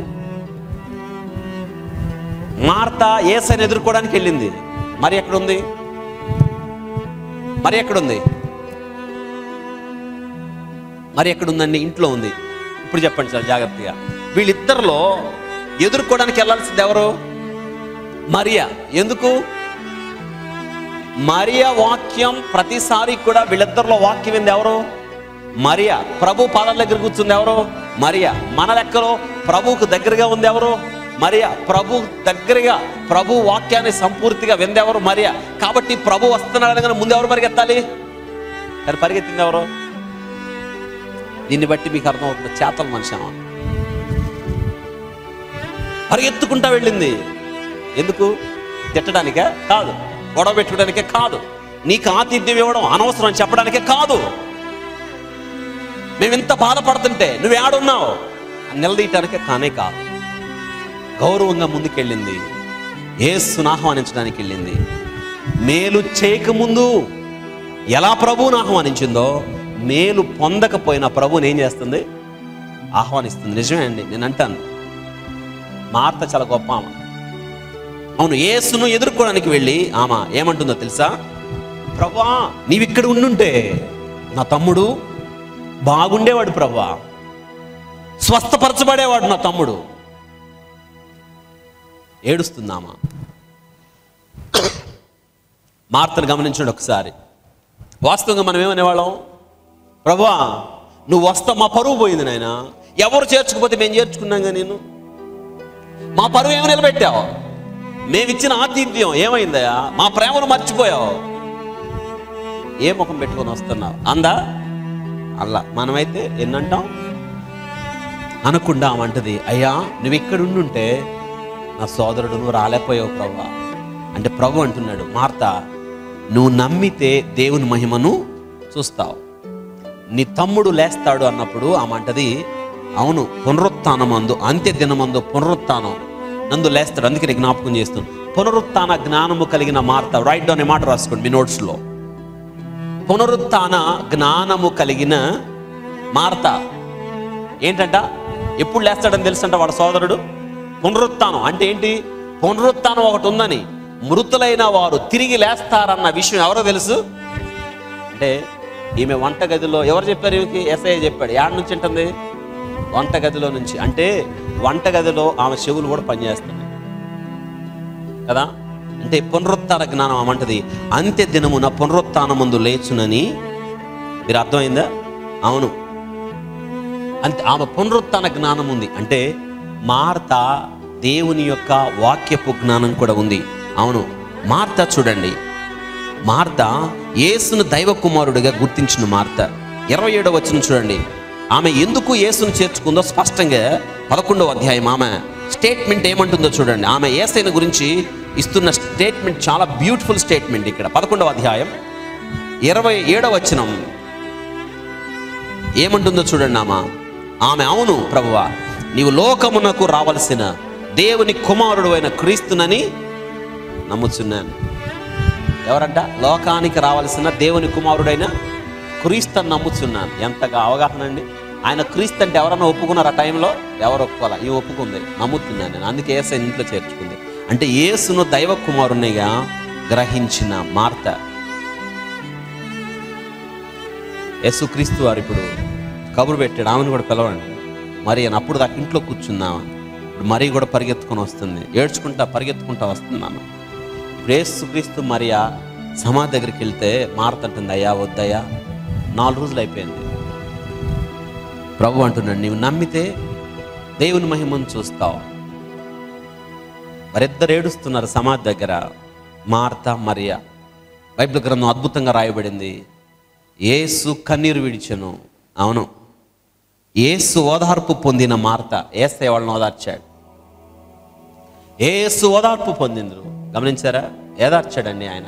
అవును, విడిచిపెడతాడు అనుకున్నారా?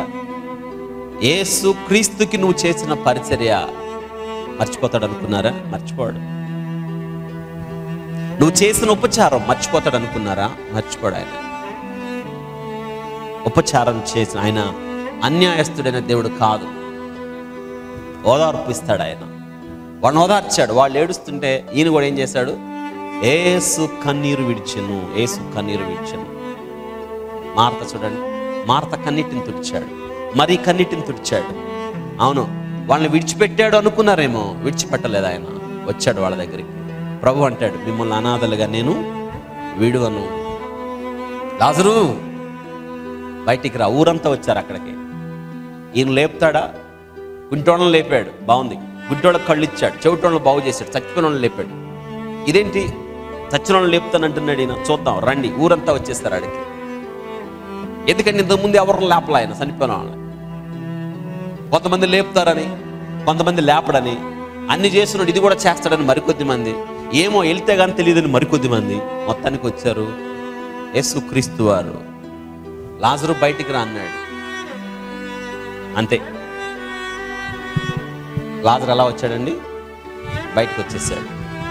ప్రేత వస్త్రములు చుట్టబడిన వాడై ప్రభు యొక్క దేవుని యొక్క మహిమను వీక్షించిన మార్త. అవును, చివరికి దేవుని మహిమను చూస్తావు. నువ్వు దేవుని ఇంటిలో యేసుని నీ ఇంట్లో చేర్చుకుంటే చివరికి నువ్వెవరి మహిమను చూస్తావు? దేవుని మహిమను నీ జీవితంలో చూస్తావు. అవును, ఇప్పుడు చెప్పండి, మీరు మార్త మరియా? Are you like Martha or Mary? నువ్వు మార్తవా మరియవా? మనం ఇలా అందాం, నేను మార్తని మరియు మరియని. ఎలాగా? మార్త ప్రపంచంలో మరి లాంటి హృదయం కలిగి ప్రభు పాదాల దగ్గర కూర్చొని ఆయన వాక్యం వింటాను. రైట్ డౌన్, ఈ మాటలు మీ నోట్స్ రాసుకోండి. దట్ ఈస్ యువర్ డిటర్మినేషన్, మీ డెసిషన్ అది.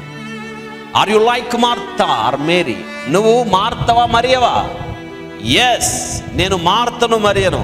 ఎలాగంటే మార్త ప్రపంచంలో మరియ లాంటి హృదయం, having a Mary heart in Martha's world, choosing a Mary heart in Martha season. అవును, బిజీ బిజీ బిజీ బిజీలో అన్ని పక్కన పెట్టి వచ్చి ఆడ కూర్చుందాం. యేసు పాదాల దగ్గర కూర్చొని పనుల భారం తగ్గించుకొని, ఒత్తిడి తగ్గించుకొని, చింతలు తగ్గించుకొని ఎక్కడ కూర్చోవాలి? యేసు పాదాల దగ్గర కూర్చోవాలి. మరి నువ్వు ఎక్కడ? నీ స్థానం ఎక్కడ? మార్తలాగా ప్రపంచంలో అట్టే కొట్టుకుని పోతున్నావా? కానీ కాదు. రండి ప్రభు దగ్గరికి, ప్రభుకి స్థలం ఇవ్వండి, ప్రభుని ఇంట్లో చేర్చుకోండి. ప్రభు మహిమ నీ జీవితంలో వెలుగు ప్రత్యక్షపరచబడుతుంది. అవును, యేసుని మీ గృహాలకు తీసుకొని వెళ్ళండి. That's your choice. అవును, దేవుడు అంటాడు, మరి తీసుకుపోతారా ఆయన్ని? యేసుని వదిలేస్తావా? ఆయన తీసుకుపోతావా? అవును, the road you choose will you take me with you. దేవుడు అంటాడు, ద రోడ్ యు చూస్. నువ్వు చూసుకున్నావే, నువ్వు ఎన్నుకున్నావే నీ మార్గం, నన్ను తీసుకొని వెళ్తావా లేకపోతే వదిలేస్తావా? It's your choice. ఇది చాయిస్ నీది, ఎన్నిక నీది, తీర్మానం నీది. యేసుని గృహాలకు తీసుకుని వెళదాం. నీ జీవిత చరిత్ర మారడం నువ్వు చూస్తావు.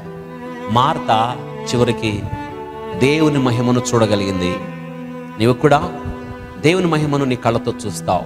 ప్రభు నిన్ను ఆస్వాదించునుగాక.